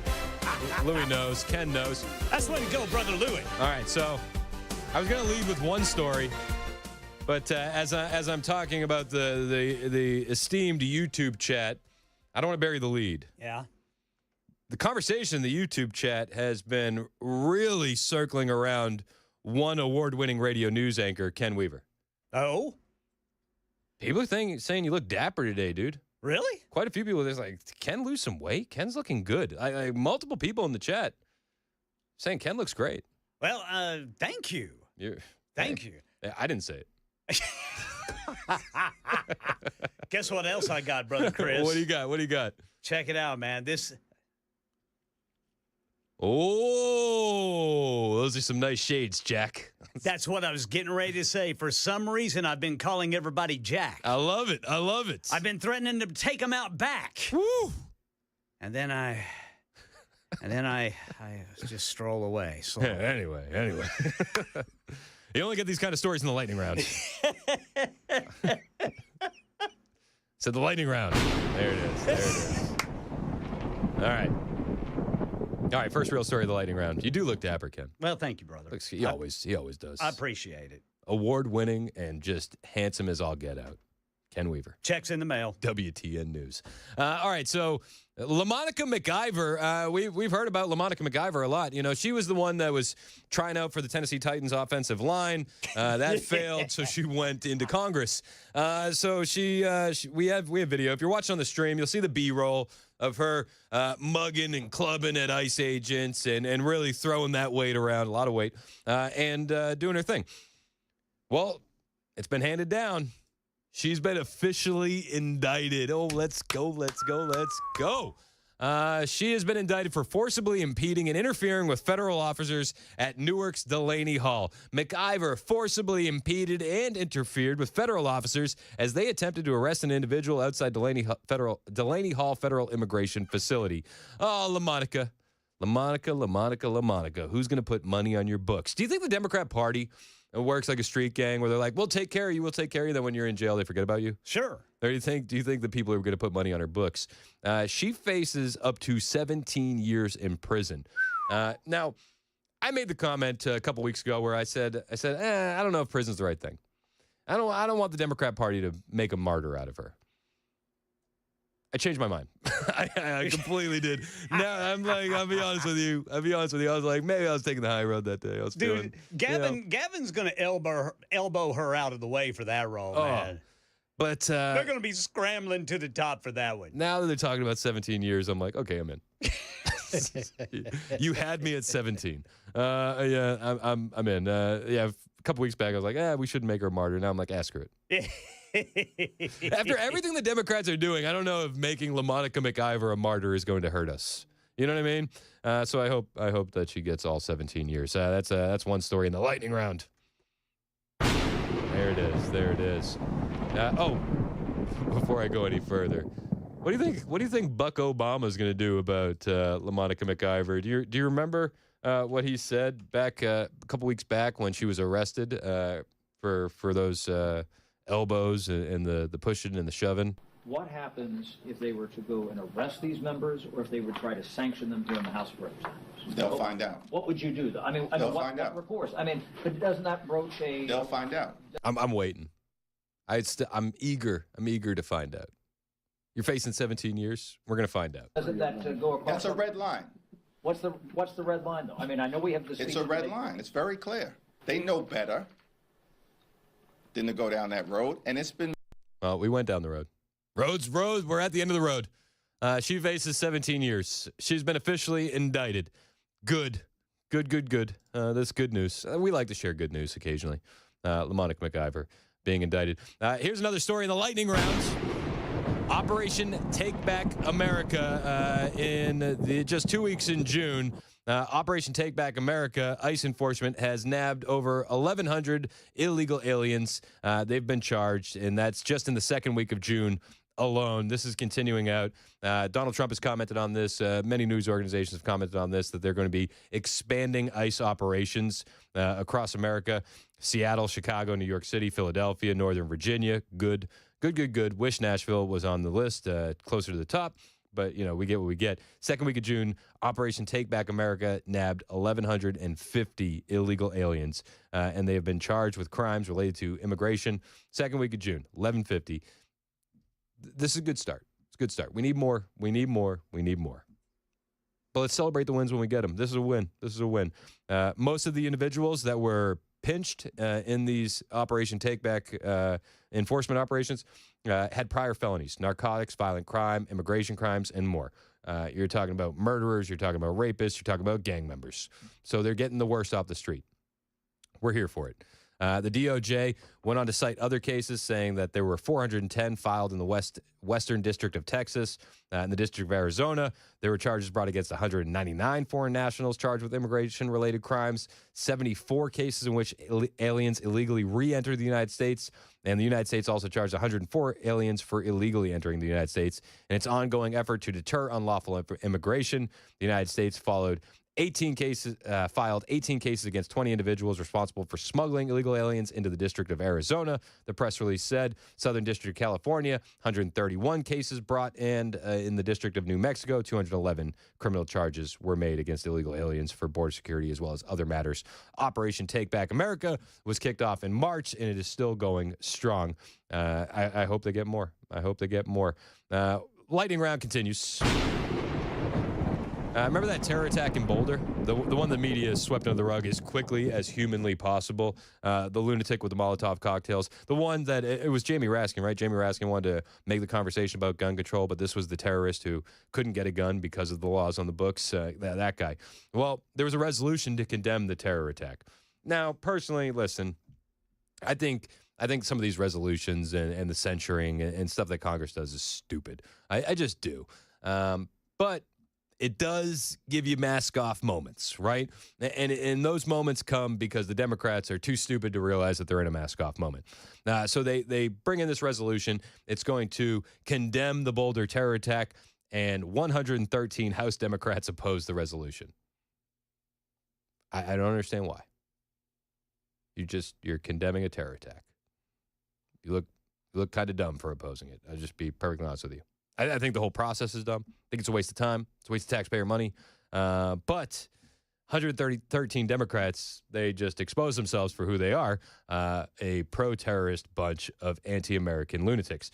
113 Democrats voted against a resolution introduced by the GOP that condemned the Boulder, Colorado terror attack, where an anti-Israel terrorist and illegal alien was seen on camera attempting to firebomb multiple people who were participating in an event to support the Israeli hostages still being held by Hamas. The resolution also called for the support of Immigration and Customs Enforcement in their efforts to stop crime from illegal immigrants. This is the part the Democrats are going to hang on, the resolution calling for support for ICE. But let's be perfectly honest. The Democrats are pro-terrorist at this point. If you're not going to get in line when it comes to enforcement, you're pro-terrorist. Lightning round continues. Simone Biles apologized to Riley Gaines. Did she? Yeah. Really? Yeah, I was kind of surprised too. I thought she was too dumb for that, but she did. She posted a tweet. Simone Biles did after receiving much backlash going at Riley Gaines for her stance on not allowing boys in girls' sports, which is just it's common sense. It's complete common sense. Simone Biles wasn't getting enough attention that day. She wanted to weigh in on the topic. She wanted to body shame Riley Gaines and yada, yada, yada. You're familiar with the story. Simone Biles posted this tweet. I wanted to follow up on my last tweets. Hold on. Do you got the sad violin over there? You might want to do sad. Let's do sad violin for this during the lightning round. Do you know where the sad violin is? Oh, there it is. All right, perfect. It's my best Simone Biles impression. I wanted to follow up on my last tweets. I've always believed competitive equity and inclusivity are both essential in sport. The current system doesn't adequately balance these important principles, which often leads to frustration and heated exchanges. And it didn't help for me to get personal with Riley, which I apologize for. These are sensitive, complicated issues that I truly don't have the answers or solutions to, but I believe it starts with empathy and respect. I was not advocating for policies that compromise fairness in women's sports. My objection is to be singling out children for public scrutiny in ways that feel personal and harmful. Individual athletes, especially kids, should never be the focus of criticism of a flawed system they have no control over. I believe sports organizations have a responsibility to come up with rules supporting inclusion while maintaining fair competition. We all want a future for sports that is fair, inclusive, and respectful. XO, Simone. All right, well, now we can forget about Simone Biles again. Wow, that was a complete 180. Well, she knew. From the initial post. It's an 80-20 issue, man. Get on the right side of 80-20 issues. No, we don't want boys in our girls' sports hurting our girls, and we definitely don't want those guys in the locker room. It's an open shut. Simone Biles needs to fire her PR agency. Whoever led her near that phone without proofreading that tweet should be fired. But that's what we got. Speaking of people being fired, here's a story for you in the lightning round. It's a lightning round. Oh, sad violin. We need lightning. All right. Ken Weaver. This is why you're award-winning, Ken. You step in, you fill the gaps, man. I love it. Speaking of being fired, ABC has officially fired Terry Moran after his tweet outburst on Stephen Miller. And Trump. Yeah, but can I be honest with you? I didn't think the tweet outburst was that bad. Like, I've seen so many viral rants against the Trump administration and Trump officials and Trump himself, where people are just lunatics and go way over the edge. And I didn't think much about Terry Moran's post. I didn't understand why he got suspended, and now I don't understand why he's getting fired. I don't like the guy, and I don't really care at the end of the day. I'll be perfectly honest with you. I'm not losing sleep over Terry Moran losing his job, but I just thought it was kind of weak sauce. Well, I'm telling you, man, as a journalist, you can't do that.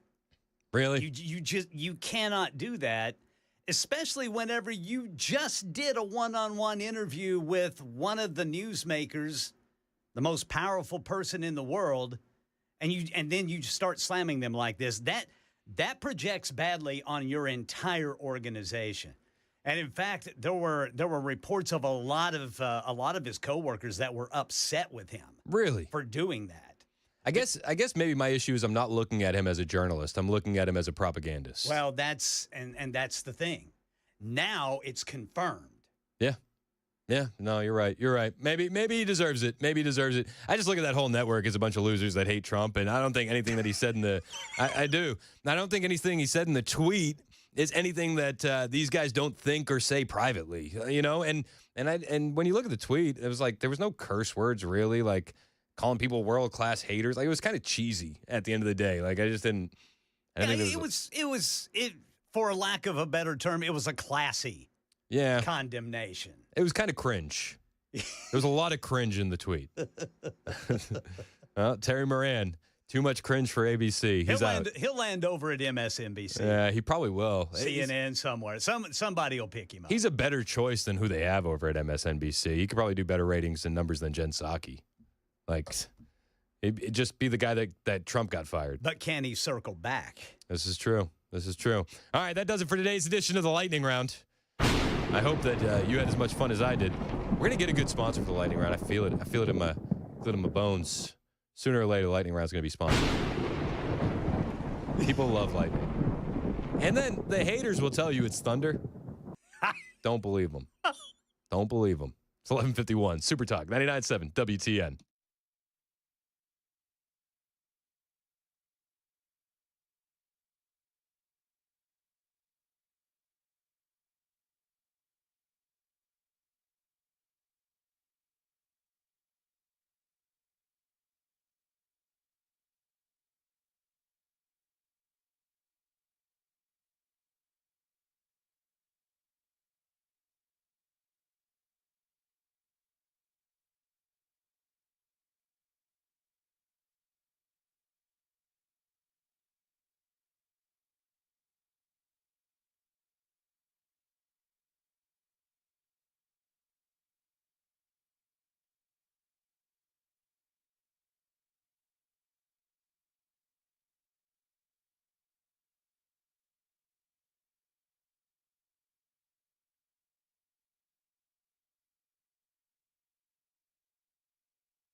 Better check the medicine cabinet. We've got a recall that otherwise could mean life-threatening blood infections. Tell you about it at noon on Super Talk 99.7 WTN. And somehow the Democrats will blame RFK, I'm sure. It's RFK's Did he fault. fire everybody who worked for the the medicine place? Well, he's firing all doctors. Well, you know what? That's a good thing in the medical world. Medical malpractice That's is it. like the number one cause of death. I've decided to bring in voodoo people. If we get rid of the doctors, we get rid of medical malpractice. It's brilliant. Who says no? Chad Benson's in studio. My name's Chris Hand. The show is brought to you by our friends at Better Water LLC, water filtration systems, water softeners, betterwater.com. What's up, Chad? What's happening, man? What are you paying attention to today? Oh, there's so much fun stuff to pay attention to. I don't know. We'll probably talk a little bit about the riots. You know, somebody's running for president. Oh, yeah. I don't know if you guys are aware of that. Talk a little bit about that. We got a bunch of other just wacky, fun stories, some weird stories. Could you grow your limbs back one day? Ooh. That's right. They found the thing in an axolotl that they believe. What's an axolotl? An axolotl is like a salamander thing. Okay, that's why I knew you were going lizard because they lose the tail and they grow back. Well, no, this can lose just about anything. It could lose part of its head and grow it back. What? And it regenerates its arms, its legs, all the way back to normal. And they've now found the thing that they believe that they can start to sequence, and it could potentially lead to the regrowth of limbs. You ever get a bad haircut and you decide to just shave it all off? Like I have in the past. And then you're like, okay, I'm going to grow it back. And then you get into that like awkward middle stage of the haircut. Worst stage. Now do that with an arm. Yeah, that's going to be weird. Well, if you've seen Deadpool, right, where he's got the tiny arms. Yeah, that would be really weird. So that's what it's good. But they believe that they found this thing that, because axolotls, if you don't know what they are, they're really cool. They're these salamander things, and I've had axolotls, tons of them, and if they lose their limbs, they just all of a sudden regenerate them. They could even lose parts of their brain and regenerate it. It's so insane. I know, right? It holds the key to all the stuff. That's crazy. That is crazy. We want to talk a little bit about inflation because it's inflating. The numbers came out. They're pretty good. Yeah. I mean, the numbers came out. That's not bad. Let's see. I thought tariffs were going to cause massive inflation. Wasn't that what the mainstream media told us? Well, I don't. Let me ask you this: do you know what tariffs are on right now? No. Yeah, I was telling old Ken there, the wizard of weather, everything and nothing. I said, hey, do you think if they asked Caroline Levitt, I think she'd be like, hey, what tariffs are on? She goes, I'm gonna get back to you on that one. I don't know. She's pretty sharp. She is sharp, but I don't think she knows because I don't think they know. I bet you she could rattle off a bunch. She could rattle off some. Steel, automotive. Okay, steel, but here's the thing. Not everything. That's the thing. Like some of the stuff, even the stuff that's food-based, none of it had the tariffs the way that other stuff did. You know what I do know? Record tariff revenue in May, $22.5 billion. Are we debt-free yet? Well, that's good. We have to pay for that giant, huge parade. Yeah. I love the parade. And I tell you, the countries for which the tariffs are on, they know what the tariffs are. Oh, they do. That's for sure. Well, yeah. So, but we might talk about that. We'll talk a little bit about Newsom. I was talking to my friends last night who are all out in California, and my buddy's actually here from California. He's in L.A. All right. But he's here. We're going to have a chat about what's going on there. Are you pro-parade or anti-parade? You know what? I'm anti every parade ever in the history of mankind. I think parades are stupid. I think they're dumb. You have a blanket I have a blanket hatred of parades. Really? I do. Really? They're the stupidest, dumbest things on the planet. Dare I say, Chad Benson, world-class hater of parades. Who's with me? How can Santa Claus be in so many cities simultaneously every December? Because Santa Claus is magic and awesome, and parades are stupid. Parades used to be great. Parades used to be great. Are we making parades great again? They fell off after the 90s. Donald Trump is going to bring it back to what they once were. This weekend, baby. We're making parades great again. MIPCA. Chad's in next. It's 12:01. Super Talk 99.7 WTN.